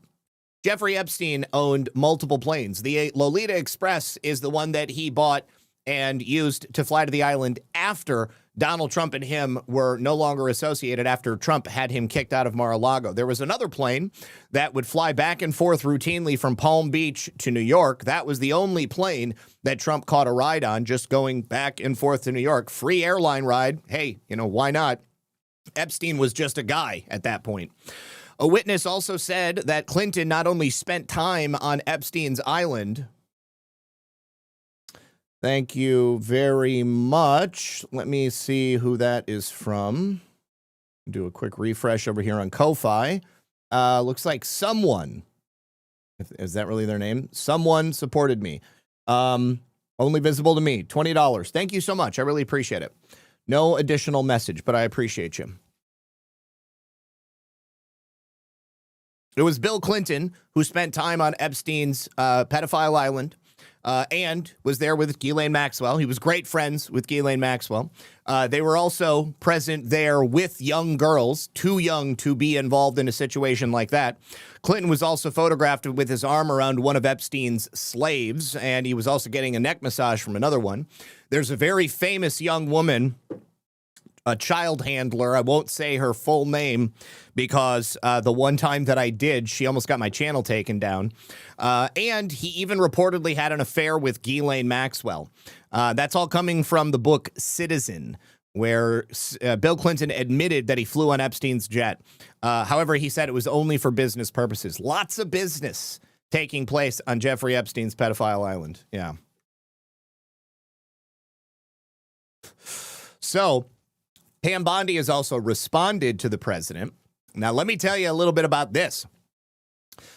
Thank you, Mr. President. Southern District of New York U.S. Attorney Jay Clayton is one of the most capable and trusted prosecutors in the country, and I've asked him to take the lead. As with all matters, the department will pursue this with urgency and integrity to deliver answers to the American people. Now, Jay Clayton is 100% America First, big supporter of President Trump. Pam Bondi also brought Jay Clayton into the administration. Also, now that the SDNY has recused themselves from Maureen Comey's case, they can put all of their attention into a new investigation that they were never allowed to do, looking into the people who have been using their money, power, influence to try to take down Donald Trump while at the same time palling around with a global pedophile network. So now they can go ahead and put all of their efforts into this. Here's another interesting fact. Jay Clayton at one time also represented Reid Hoffman, as he represented a bunch of different people through the firm that he worked at that time. So it's entirely possible that Jay Clayton may have some pretty interesting information to share. Okay, so just see that Freya dropped a couple of things. Let's see. First of all, Keith O'Higgins says, Zach, this is all narrative seeding. The media is trying to force the family Thanksgiving table talk to be Epstein, flaring emotions away from football and false flags underway. Think money and war. Maybe. I mean, I tend to think that this was initially an effort to deflect from the Clinton corruption files. But, I mean, obviously the deep state's going to deep state in whatever way they can. If they're going to get any kind of leverage out of an event, they will attempt to. Let's see. Freya and Boys also says, I could send an email to Zach today saying that my darling Sherry came to visit me, and during her visit, she made my dogs feel very uncomfortable with the way she petted them on the tummy. Did she really? And then a year from now, bring it up as if it was a fact, when my darling Sherry was never really here. You're absolutely correct. You are absolutely correct. You can basically, anything that's in these emails, You know, it's hilarious to me that the Democrats are like, Jeffrey Epstein said that Donald Trump couldn't be trusted. Okay. All right. Well, Donald Trump was the one that actually was in power when Jeffrey Epstein was arrested. Now, Jeffrey Epstein also sent a list to Steve Bannon. Oh, gosh, hold on. I don't know where that that email is. Hold on. I think it's right here, actually. All right. So at the time that Jeffrey Epstein was working with Steve Bannon to produce that documentary, Monster, that's never been revealed, he unsolicited sent this list to himself from another one of his emails. And it says, list for Steve Bannon. Now, for how long have people been clamoring for an Epstein list? It's a list of some of the most powerful people in the world that Jeffrey Epstein was directly connected to. And you know who's missing from this list? Donald J. Trump. No matter what Jeffrey Epstein said in his emails about everything related to Trump, you know what he never talks about is any specific instance of Donald Trump behaving in the way that he and his friends were with young girls. And in fact, when he was on the record, he himself stated that Donald Trump never did the things that he himself was convicted of. And when the government spoke to him after he had been arrested, they tried to get it out of him. They were like, tell us what Trump did. He was like, I got nothing. His lawyers said, tell me what Trump did. I can use that to get you out. And he said, he didn't do anything. So I'm not going to be able to tell you anything. If Jeffrey Epstein had knowledge of Donald Trump performing illegal acts with children, don't you guys think, the people out there doubting me, don't you people think that at the time that he was arrested back in 2019, he would have taken that information and used it in whatever way that he could?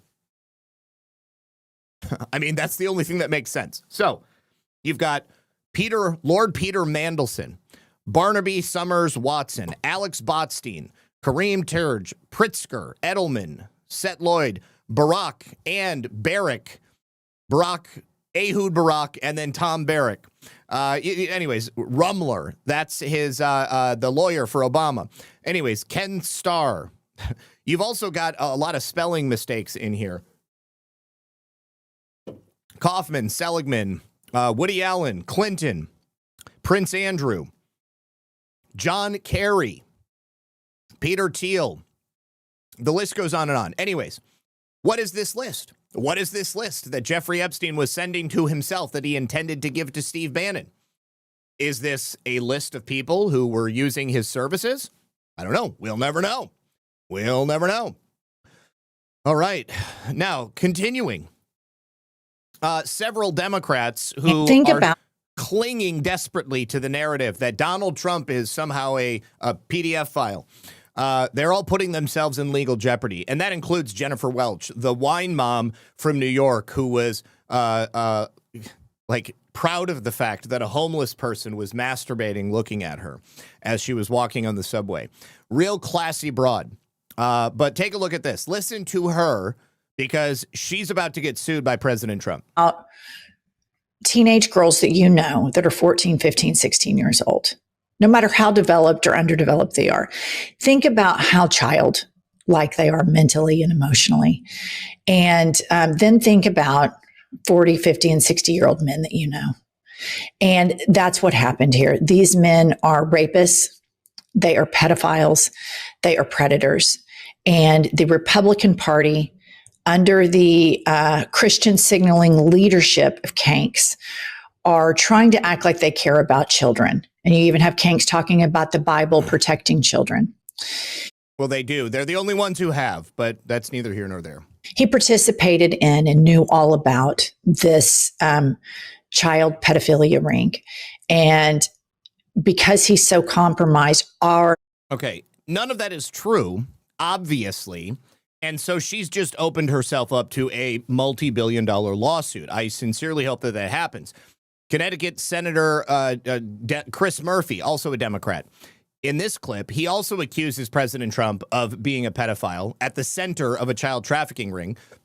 His proof is simply that Trump looks guilty based upon what the Democrats released, which is also not true. But, of course, I think he's also opening himself up to a lawsuit because speech and debate clause does not apply when you're sitting on a stage with the Texas Tribune. What's your take on how this is playing out and why he's acting in incredibly guilty fashion? Well, he is in daily panic mode as we get closer to the moment where these files and the fullest truth that we have available to us is going to be made public. And it is clearly the biggest scandal in presidential history. And he wouldn't be acting this way if he wasn't so deeply worried about what sits in those files. What we've already seen is immensely incriminating. Clearly, Donald Trump was at the center of a child sex ring. That is heartbreaking that the president... Oh, clutch my pearls. Chris Murphy is a certified grade A moron. And obviously, this isn't true. I don't even think that he believes it himself. He just believes that it's politically expedient to try to speak to the American people, make them believe this. Because, number one, he knows that the right has always been really passionate about saving children and exposing the institutionalized child trafficking network, not only of Jeffrey Epstein, but of many, many different entities within the government and beyond. Of course, the brain-dead TDS-suffering left, they're going to take this and they will internalize it. They will adopt it as part of their identity. And they will repeat this unironically, okay, without any evidence and with merely the claims of their lead acolytes in these places. Now, we have news about the case down in Georgia. So there was a deadline to replace Fani Willis in the Georgia RICO case against President Trump. And last month, that deadline was extended to additional 14 days by Judge Scott McAfee to assign this new prosecutor in this RICO lawfare case, or he was going to be dismissing the case without prejudice. Now, last Friday, just hours before the deadline, the executive director of Georgia's Prosecuting Attorneys Council entered an appearance as district attorney pro tempore. Phil Holloway has named Pete Skandalakis, the executive director of Georgia's Prosecuting Attorneys Council, as this new district attorney pro tempore. This is just hours before the deadline, and in my eyes, this is clearly an attempt to try to revive this dead case, this long dead case, about the 2020 alternate electors, which have already just received a pardon from President Trump, and to try to get this RICO case back off the ground because they are floundering. They have literally nothing that they can do against the president. And so once again, they're going to try to drag this up and see if they can get this to work. Now, I wanted to see, actually, let me search. Well, let's just go to X and just search Georgia RICO because I wanted to see if anything new had come up here.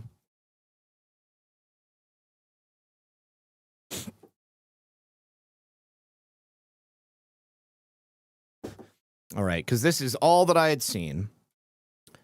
Here we go. So we actually have several of the charges that have just been dropped, it would appear, by the judge. But however, that will leave still several charges. So Judge Scott McAfee has dropped 3 out of more than 30 charges in that RICO case. Okay, so this is on top of the other 6 counts that had been dropped back in March of 2024.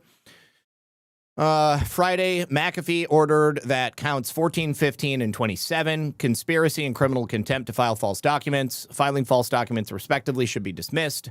Mr. Trump has been charged with 2 of the counts, 15 and 27. Even with those counts removed, you've still got 32 remaining, including an overarching racketeering charge brought against the remaining 15 defendants. And Steve Sadow is representing President Trump in Georgia. He said that his legal team remained confident that a fair and impartial review will lead to a dismissal of the case. And the decision to drop those charges comes in the same day as the new prosecutor was appointed. This is all desperation on behalf of the Georgia deep state. So I'm not particularly worried about it. But here, again, the deep state striking back, this time in Nevada. So you have the resurrection of these cases in both Georgia and Nevada.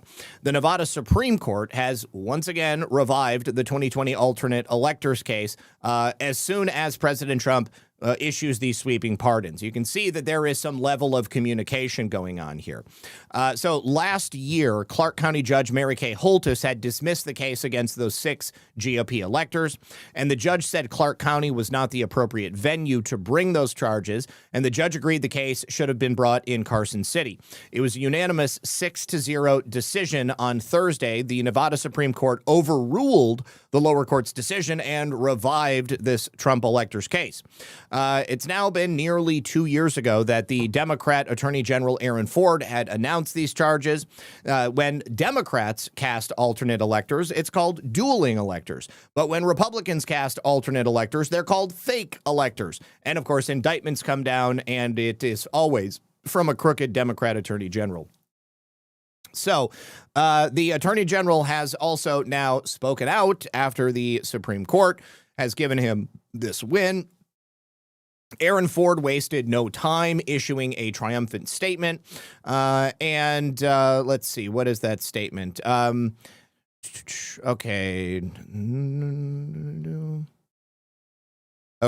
When the efforts to undermine faith in our democracy began after the 2020 election, I made it clear that I would do everything in my power to defend the institutions of our nation and our state. We cannot allow attacks on democracy to go unchallenged. Today's indictments are the product of a long and thorough investigation, and as we enter litigation, I am confident that our judicial system will see justice done.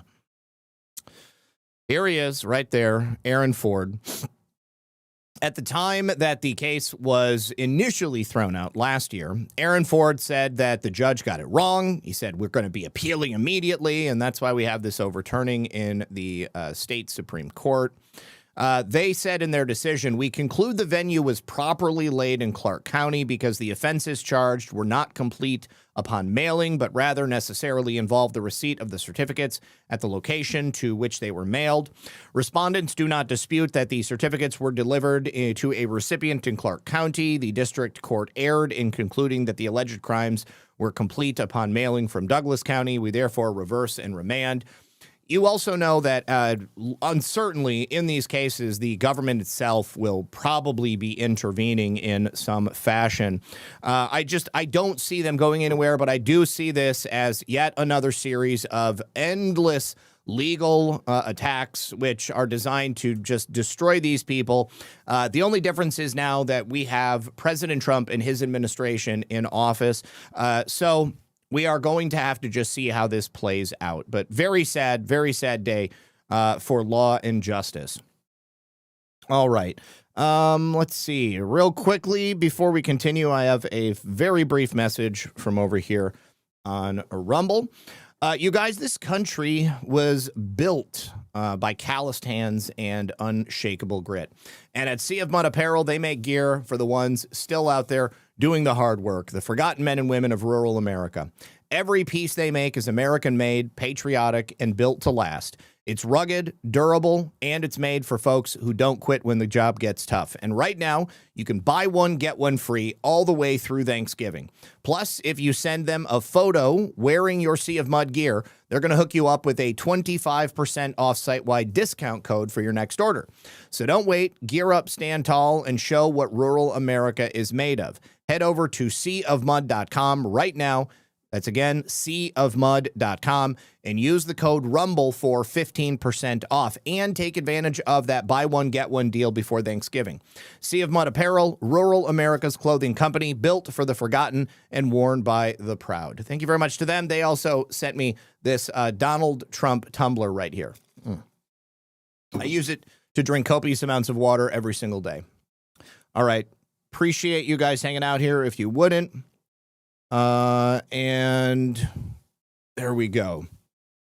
All right. So Adam Schiff is also now fighting back against the administration. He seeks to block the $230 million judgment that was originally going to be paid out as compensation to President Trump for the fake investigations into him. Of course, the former administration had used the power of the federal government to punish President Trump once he had announced that he was going to be running for president a second time. And Adam Schiff does not want to see President Trump made whole for the tremendous expenditures that he was required to put out as a result of all of those efforts. So Adam Schiff, of course, is probably eagerly anticipating being indicted himself, and any damage he can attempt to do to President Trump in the meantime, he's going to be happy to go ahead and do it.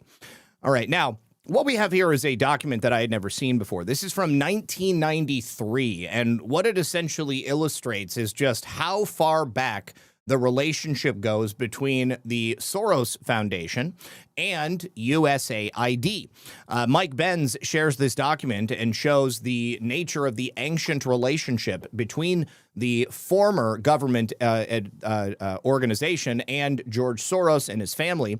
This is a Soros Foundation report from 1993 showing that George Soros had just signed a cooperative agreement with USAID to do something that is going to sound very familiar: to groom emerging leaders in key professional fields in the immediate post-Cold War era in 5 newly liberated former Soviet satellite states: Poland in 1989, Romania 1989, Bulgaria 1989, Estonia 1991, and Slovakia 1993. Those are the years that they broke off.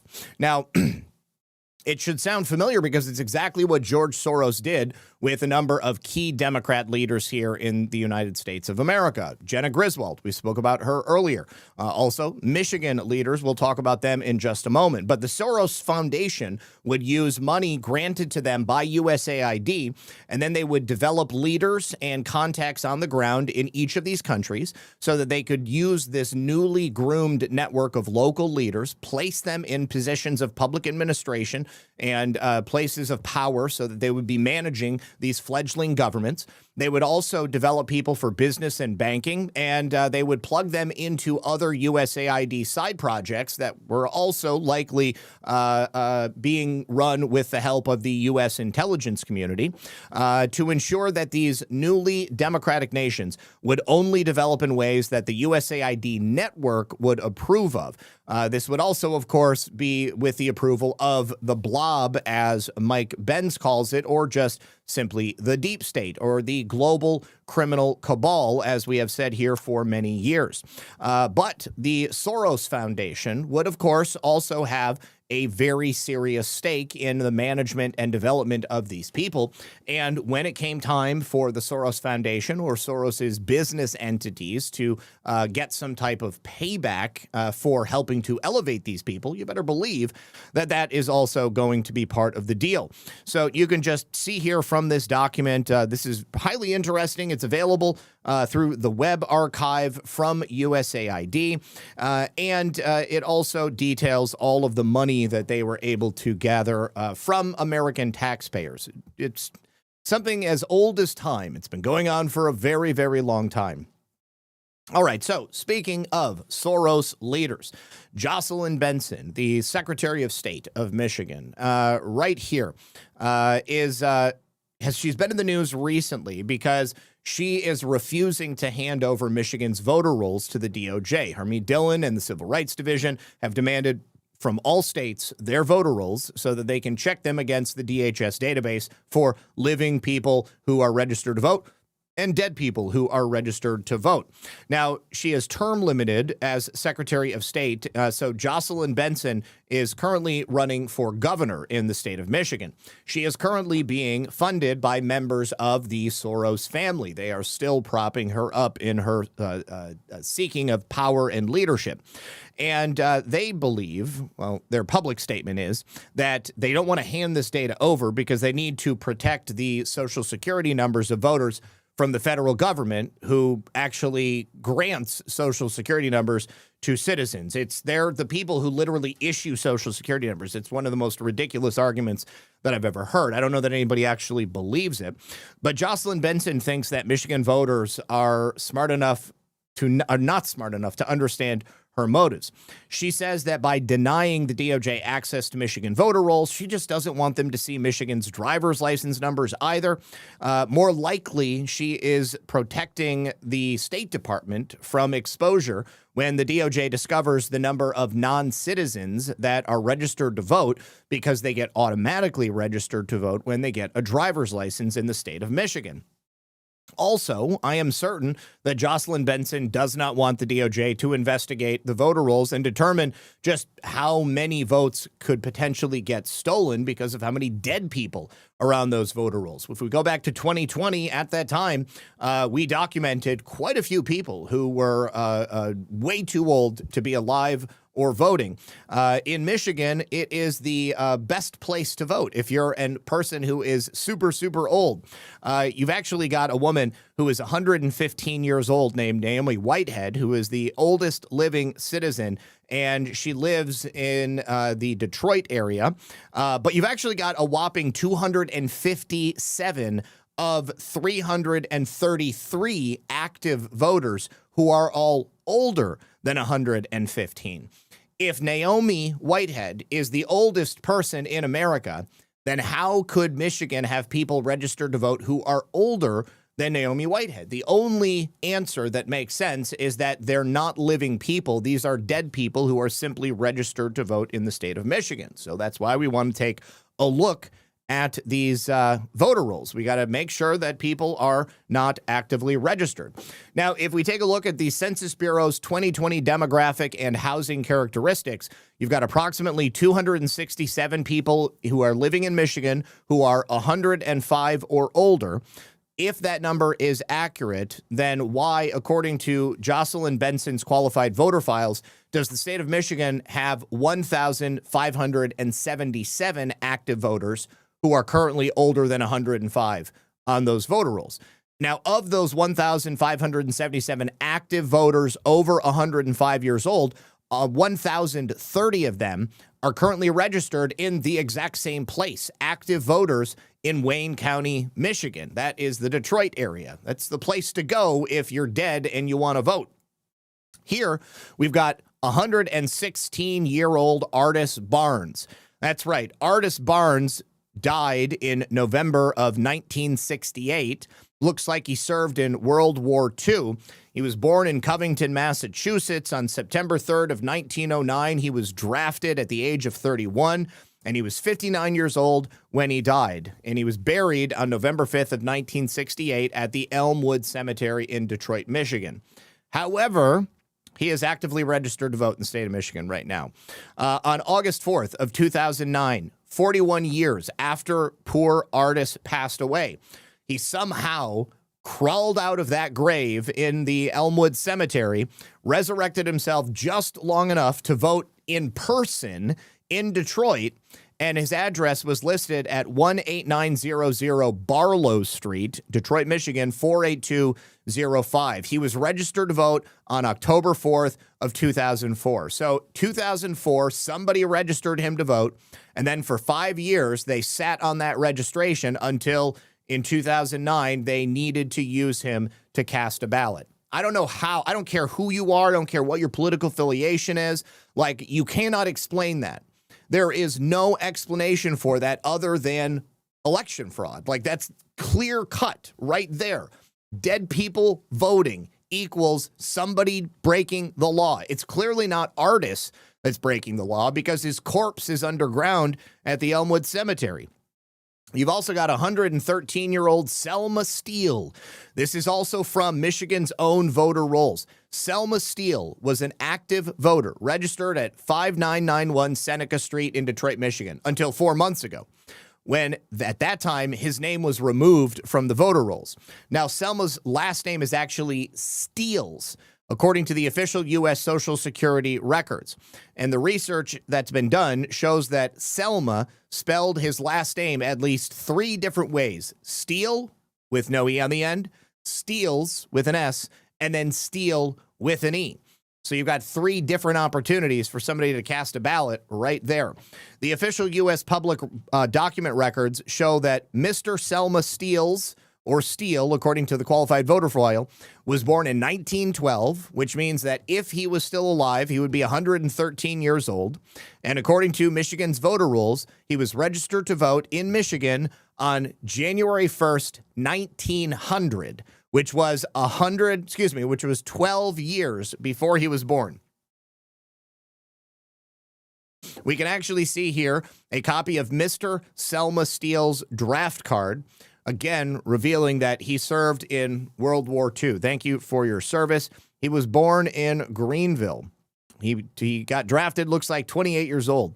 But Mr. Steele died in Detroit, Michigan on December 12th of 1992, so he's not alive. So somebody is voting in his name, and it's definitely not him. So he's been dead for 8 years, and then somehow, all of a sudden, he starts voting absentee in 3 elections in the city of Detroit. Votes get cast under Selma's name in November of 2020, August of 2021. That was a primary election, and then the local November 2021 election. We can see all of that because it's public information. Now, there's actually a team of election integrity experts that have been pouring through millions of documents from the 2020 election. We spoke about this when they were given out to Yehuda Miller in this article right here, thanks to a FOIA request. And many people thought we would never get this information. Nearly 1 million documents from the Detroit 2020 election. But we were able to get it. And since that time, competent, exacting-minded individuals and researchers have been looking through that. Inside those documents are absentee ballot envelopes, absentee applications, also the absentee ballots. And they were able to find the signed absentee ballot envelope for one Selma Steele, somebody who had been dead for 8 years by the time he actually signed the application and the envelope.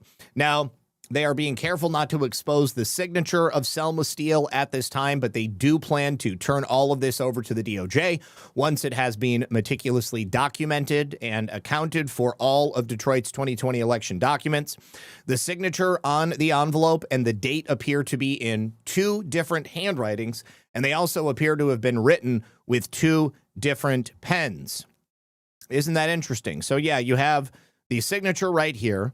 You have the date right here, and you have the election official signing right here, but the signature and the date definitely written with 2 different pens, 2 different inks, and possibly 2 different handwritings. Well, I mean, he's got a pretty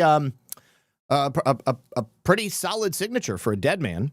If you take a look at Selma's marriage certificate with the signature on the Selma Steele case, it shows you that they're not even close. Here we can see Selma Steele's signature right there. Oh, yes. This is a person who grew up writing in cursive. That's a beautiful handwriting right there. Completely different from up here, even though partially that signature is blacked out. So this is what Jocelyn Benson doesn't want people to see in the federal government because, of course, the DOJ could actually do something about this. We're not done yet. We've got another one. 108-year-old Norman Vernon Zook. Norman Zook was born on September 8th of 1917, and he was also drafted into the military during World War II. We've got his draft card right here. He died on March 24th of 2016, but in November of 2016, Norman dug his way out of that cemetery. He had been buried for 8 months, but he was able to make his way down to the polling booth, and he voted in person in the 2016 general election. Isn't that interesting? He was living at 1227 East Miller Road in Fairview, 48621. Yeah, look at all those voting histories. Now, according to the National Smoke Jumper Association, Norman was born in Mayo, Michigan, spent the rest of his life living in Oregon until he died. After the war, Norman had quite a few jobs. He was a shuttle driver at the Portland International Airport. He worked on a cattle ranch in Southern Oregon, and he worked for the Haley Logging Company in Oregon. He lived in Lapine and Redmond, Oregon. And you can see here is a memorial for him. You can still plant a tree in the memory of Norman. We can go plant a tree in memory of his continued efforts to elect people in the state of Michigan, where he didn't even live. Thank you, Norman, for your service. They are doing you a disservice at this time. We've got more. 107-year-old Geneva Bell Tice. Poor Geneva, she was born September 28th of 1918, and she passed away of March 1st of 2007. She was living down in Florida when she passed away, and you can see that she had been there since 2003 in her own obituary. Formerly of Yale, died Thursday morning, March 1st, 2017, at Hospice House in Lady Lake, Florida. Poor lady had a severe stroke. She had moved from her Lynn Township farm, where she had lived for many years, down to Florida in 2003. Born September 27th, 1918 in Metz, Indiana, daughter of Harry and Fanny Raker Clark. She was married to Roland Jesse Tice. March 2nd, 1941 in Goodland, Michigan. Roland had passed away before her Wednesday, August 11th of 1999. Geneva was a member of the Cole United Methodist Church and a past board member. She has 3 surviving children. Again, she died in 2007, and somehow she shows up in Michigan to vote in person in 2010. That was a midterm election. And then we've got 104-year-old Anna Esther Warkentin Walter. From her obituary, she passed away on March 26, 2014 at the Bay Medical Facility. She was born in California, and she is showed on Check My Vote to have somehow voted in person November of 2014. Now, obviously, poor Anna did not crawl her corpse out of the ground like any of these people and go vote in person or by mail-in ballots. Somebody is voting using her name. This is all on the Michigan voter records, and the DOJ knows this. This is why they're giving the state government the opportunity to hand them over. Undoubtedly, once they get their hands on it, there's going to be major problems. And if we can just determine who it is that is voting in these people's places, I'm remembered of GBI Strategies and the stacks of voter registration cards that they had. Is it possible that somebody is getting their hands on the social security numbers and information for deceased individuals, and then they just sit there and fill them out in the names of these deceased individuals in a state like Michigan where nobody is going to check?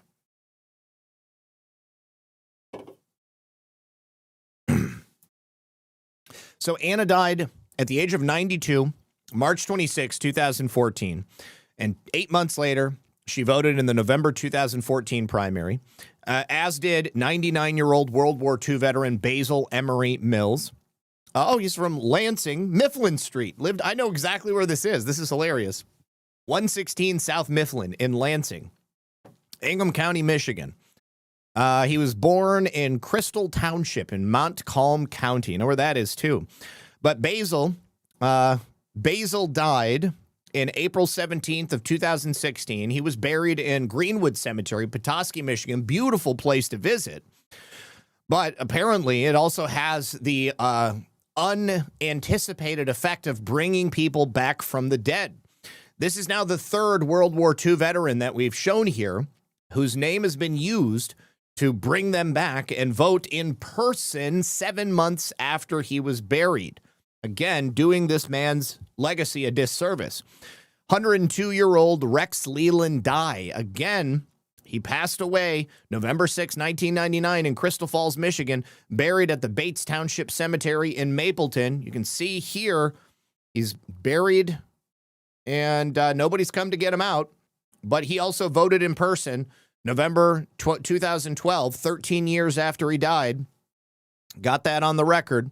Leland's active vote status has now been removed from the voter rolls after Check My Vote investigators sent evidence of his death to the clerk's office.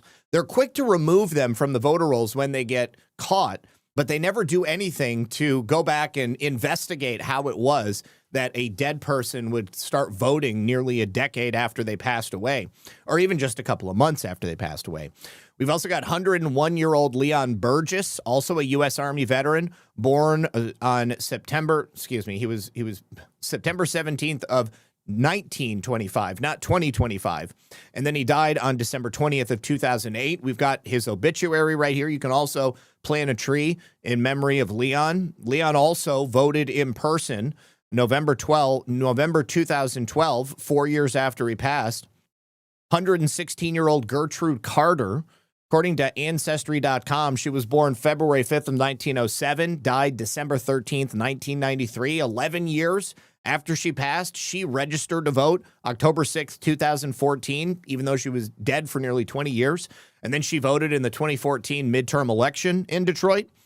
And it goes on and on and on and on and on. Now, all of this information has been handed over to the Department of Justice.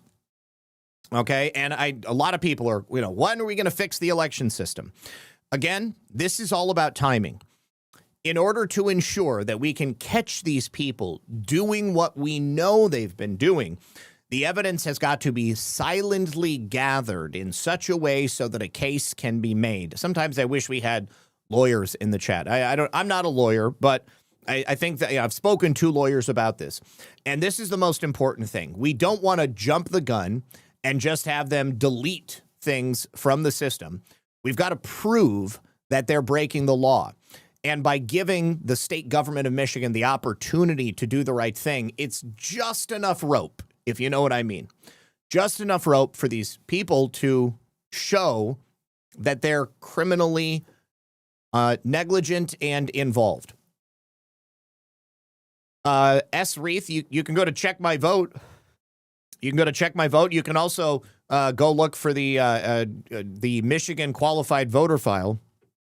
There's a little bit of work you got to do, but hang on. I think that there's a link to Check My. I'm going to say it's checkmyvote.org.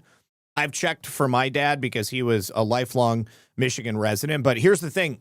Maybe they're not using lifelong Michigan residents. Maybe they're just taking dead people who have publicly available information from other states, so then people aren't looking in their home state. Maybe that's the way that this works. Let's see.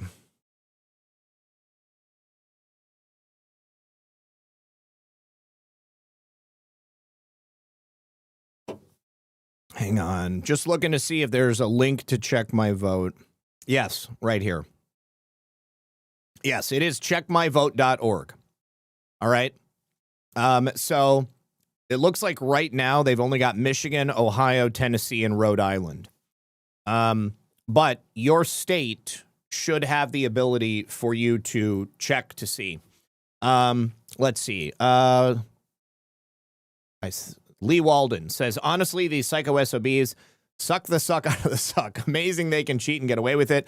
Like, there's no getting jammed up. I'm pretty sick of it. Time for reckoning. Thanks, Zach. You are correct. It is a time for a reckoning. That time for a reckoning is right now, Lee. So we are quite literally watching the live takedown of this deep state apparatus. Makes sense to me, too. Says the unalive is a protected Democrat voting base. You zombie phobe. I love that. I absolutely love that. Okay. Now, real quick, before we continue, I have one final message from our friends over here on Rumble, and that's going to be the good people over here at Zippix. Zippix nicotine sticks, which I've got in my hands right here. Peppermint watermelon. They are delicious. All right, so this episode brought to you by Zippix nicotine-infused toothpicks. They offer a satisfying, discreet, and great-tasting way to curb your cravings anytime, anywhere, perfect for flights, events, restaurants, or pretty much anywhere vaping is banned or smoking is banned. Zippix satisfies both nicotine cravings and that hand-to-mouth habit with 6 long-lasting flavors that come in either 2 or 3 milligram strengths. Proudly made in the USA and one of the most cost-effective options out there. But if you're not into nicotine, you can try the caffeine or B12 infused toothpicks for a different kind of boost. Zip more, smoke less by visiting zippixtoothpicks.com and get 10% off your first order with the code CREATOR. But you got to be 21 and up because, warning, nicotine is an addictive chemical. However, despite its addictive nature, in the same way that caffeine is addictive, I love it. I love nicotine, and I am perfectly comfortable being addicted to both nicotine and caffeine. Both of them are nootropics, and they help with thinking and cognition. It's completely different from other types of addictive substances that are going to destroy your brain.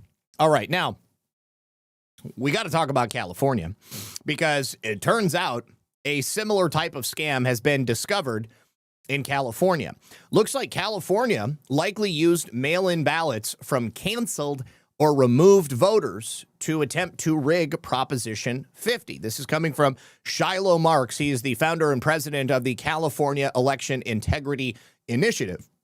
8 days after evidence was given to the U.S. Department of Justice and the White House, the Trump administration announced that California was under legal and criminal review. Now, the DOJ is also currently in the process of suing the state of California for their Proposition 50 stunt.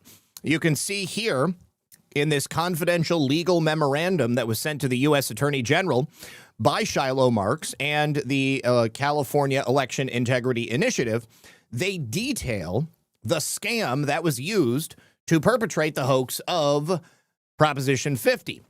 And this very quickly gave rise to real-world results, which are currently ongoing. So all I say is, again, we are witnessing the slow-motion takedown of the deep state cheating apparatus all across the country.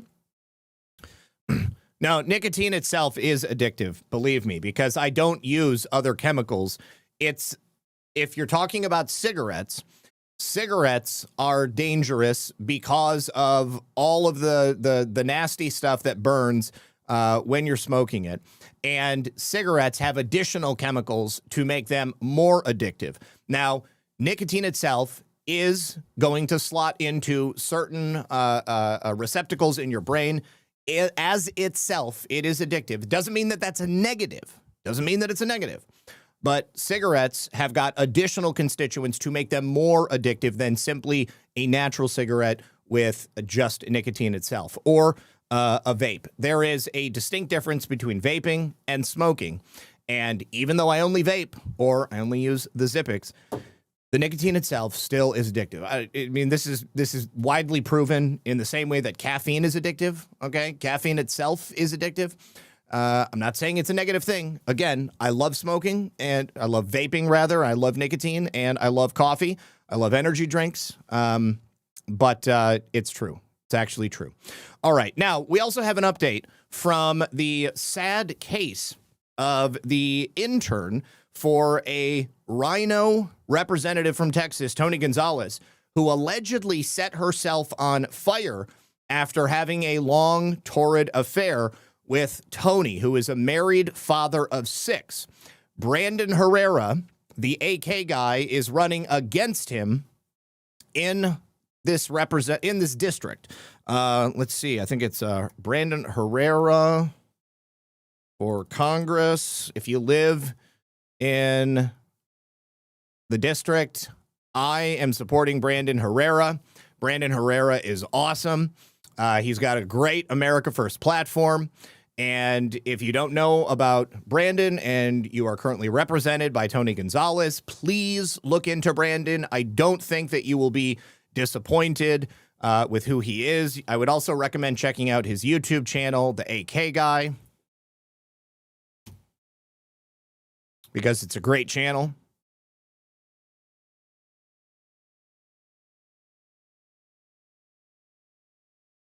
And he built an AK-50, which is like a Barrett. He built a 50 caliber AK.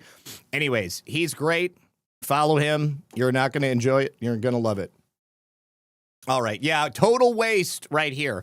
But I personally do not believe that this single mother of one would be so broken up about her relationship with Tony Gonzalez that she would douse herself in gasoline and then set herself on fire. The security camera footage has not been revealed. Tony Gonzalez carries a lot of weight. He's a powerful man in this area. And she was 35 years old. Excuse me, Tony is 35 years old. I want to say that she's just slightly older than that. Oh, no, hold on. Hang on. Let me get this correct. How old is Tony? I don't know. It doesn't matter. So the young woman who passed away, Regina Santos Aviles, she was also 35 years old. She has an 8-year-old son. She was separated from her husband. I don't know if the marriage was breaking up because she had an affair with Tony, but this has been unsubstantiated. This is just what people are saying, so I don't want to get sued by Tony. Anyways, she would often be with Tony at public events, and Tony Gonzalez was asked about the affair at an event that took place in Austin last week. His answer was not what you would expect, okay?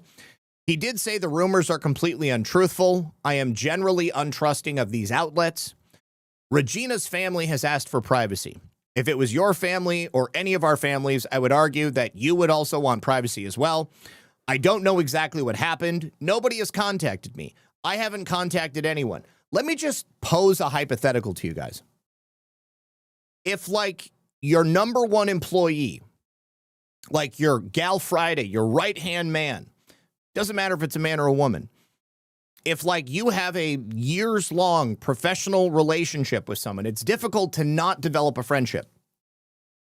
If that person dies under mysterious circumstances, and you're a person with pull like Tony, or even just a regular schmuck like us, wouldn't you call somebody? Wouldn't you ask questions? Wouldn't you say, hey, what happened to my friend? What can you tell me? How is the investigation going? You're telling me that Tony Gonzalez is not curious about this at all? He's not interested in finding out what may or may not have happened to the woman who was his number one aide over the course of his time in Congress? I don't know about that one. That seems a little bit suspicious to me, more than just a little bit suspicious. He said, I'm waiting for the final report. I think that would make a lot of sense. So anyways, I don't trust Tony Gonzalez at all. Unix Reactor says, Zach, you aren't I am a regular schmuck, though. That's the thing.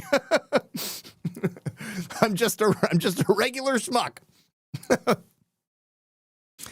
I think that any single one of us, whether it was like our best friend or a coworker or somebody we were in a romantic relationship with, the natural order of things is that you would probably call. All right. Now, certainly you'd be calling the family, be like, oh my God, Regina, she was such a good woman. I loved her. We worked together for so long. I'll do anything that I can to find out what happened here. You know, you'd be advocating for the family. You would be using your relationships as a congressman to figure out like what happened so you can get the word out, right? So anyways, this is cartel country. And I don't trust Tony as far as I can throw him. And reportedly, as we reported on the day that this was announced, Regina's last words were, I don't want to die. I don't want to die, she said. So anyways, I wonder if she had anything else to say. CNS 1000 says, I'm not a schmuck. All right, if you don't want to identify as just a regular Joe, you don't have to. All I'm saying is none of us are members of Congress. Tony Gonzalez, he's got power, he's got connections. He's got the ability to get things done. If Tony wanted answers, he could get them. He could expedite those answers. But for some reason, he is mysteriously not curious about what happened to this poor woman, someone that he had a long-standing personal and professional relationship with. That is not normal. Not normal at all. Okay. All right, so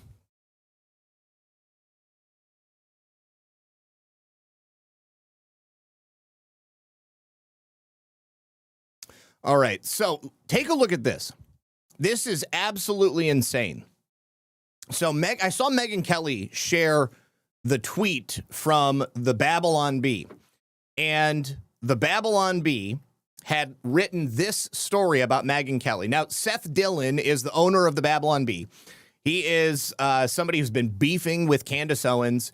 He's part of the crew that is calls everybody anti-Semites if they have anything critical to say about the nation of Israel.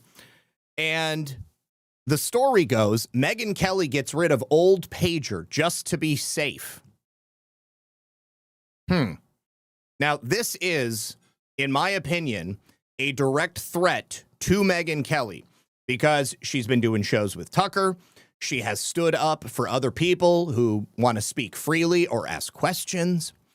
And this is obviously in reference to the Hamas, alleged Hamas members who were given pagers by Mossad clandestinely, and then they blew up in their pockets and then they died.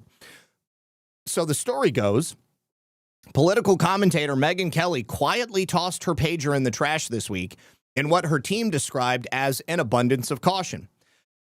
After being drawn into controversy online as part of the ongoing debate within the political right over the U.S.'s relationship with the nation of Israel, Kelly thought twice about continuing to carry her pager with her everywhere. Miss Kelly has no fear that she's in any danger from platforming anti-Semites, but out of an abundance of caution, we've advised her to throw away her pager, Kelly spokeswoman Marla Beecher said in a written statement. Miss Kelly has no known associations with members of Hamas, but just in case, we told her to throw it away, preferably in a trash receptacle far, far away. Kelly had reportedly carried a pager on her person every day since junior high and had stubbornly refused to stop doing so despite advancements in communication technology. With the threat posed by exploding pagers, her team finally persuaded her to get rid of it. And now they have a fake quote from Megyn Kelly. It's tough to give it up after so many years.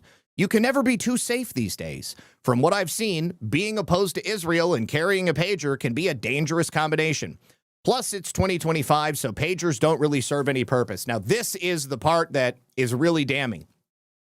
At publishing time, the garbage container outside Kelly's studio had been destroyed in a mysterious explosion. So clearly, there is an implication here that having the relationships or the statements or the questions that she's had could lead to her death in the exact same way that these alleged Hamas members died as well. Now, the story has been taken down. The internet unilaterally responded to this with a WTF. As far as I can tell, Seth Dillon has not commented, but it is obviously a message to Megyn Kelly.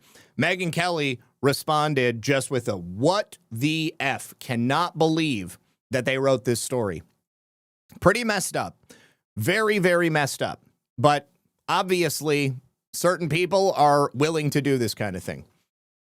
All right. Now, very interesting story that actually broke last week, but a former Democrat Virginia state lawmaker. This guy made headlines for disrupting a speech that President Trump was giving at a point in the past, but he's now just been sentenced because he confessed to defrauding the federal COVID relief program, as so many people on the left did. His name is Ibrahim Samira. He's 34 years old, and the day before Halloween, he was sentenced to 3 years of probation and ordered to pay back $88,000 in restitution. He pled guilty to a charge of wire fraud, and he was a Democratic delegate. He had secured $83,000 in Paycheck Protection Program funds fraudulently back in May of 2020. So what he did was create fake payroll and tax records. He claimed he had 4 employees that were working at his dental practice. It's called Nova Healthy Smiles. He backdated documents to January of 2020, and court records showed that his practice lacked any current financial account to even pay employees until just a few days before he requested this loan. After he got the money, he moved the funds through accounts that belonged to fake employees. He moved that then into his personal bank account. And then he spent this cash that he stole from the U.S. government on personal expenses rather than any legitimate business costs. And then he later applied for a forgiveness of the loans in August of 2021. He was stealing federal tax dollars at the same time he was deciding how to spend Virginia's tax dollars. So he is no longer a Democrat. He's no longer a delegate. He secured the election to the Virginia House of Delegates in 2019 in a special election, and then he lost to a challenger in 2021. He came to national prominence in 2019 because he interrupted this Trump speech in Jamestown. He held up a sign that said, "Deport hate," and then he yelled, "Mr. President, you can't send us back. Virginia is our home." So now he's just operating this dental practice in Sterling. It's a totally different name. And he told the Washington Post he wants to focus his attention on his work, but he is now a convicted felon. I don't know if he was born here. I don't know if he emigrated here, but I would sincerely consider deporting people who are immigrants to the United States of America, commit felony acts. I think they should lose their citizenship status. It's happened in the past. I think this is an excellent opportunity to do so. All right, so we also have yet another mob-tied sports betting ring. This time it was busted in New Jersey, but this is not an NBA betting ring. This is a scheme that tied in young gamblers, Gen Z gamblers, high school players, and college athletes. So 14 people, including those student athletes, have now been indicted in this mob sports betting and illegal gambling ring that was operating out of New Jersey. This was announced by the New Jersey Attorney General, and they've identified 55-year-old Joseph M. Little Joe Perna from Fairfield, New Jersey, as the head of this illegal operation. His sons, his stepson, and his nephews were also involved in this organized family crime ring. They've all been charged with racketeering, conspiracy, gambling offenses, and money laundering. So Perna's son, Joseph R. Perna, 25 years old, of Oakland, New Jersey, he conducted the daily operations of the sports book. He facilitated dozens of subordinate agents, which included his brother, Anthony Perna, 23 of Oakland, his stepbrother, Frank Zito, 23 of Fairfield, and his cousins, Dominic Perna, 23 of Newark, and Michael Setta, 23 of North Haledon, New Jersey. Co-defendants, Tyler Schnorbush, 23 of Wyckoff, Nicholas Ramo, 25 of East Hanover. I'm not going to go through all the list, but these were people who were high-level agents of the enterprise, and they managed their own sports books within the Perna enterprise. Now, Perna's his wife and his ex-wife, as well as Frank Zito's mother, were also involved and received payments from other known co-conspirators. And there was more than a 2-year investigation, and it was found that the enterprise transferred approximately $2 million in suspected gambling transactions. Now, the scheme relied on Gen Z gamblers and a network of sub-agents that were recruiting among Perna's sons, high school, and college friends. They effectively recruited young gamblers or players that they knew would be able to pay up, or those that they could leverage payment from, namely college students and student athletes. Now, officials did not identify the colleges or high schools of the students that were involved, and the Attorney General and the Criminal Division Director, Teresa Hilton, and the Superintendent of the New Jersey State Police,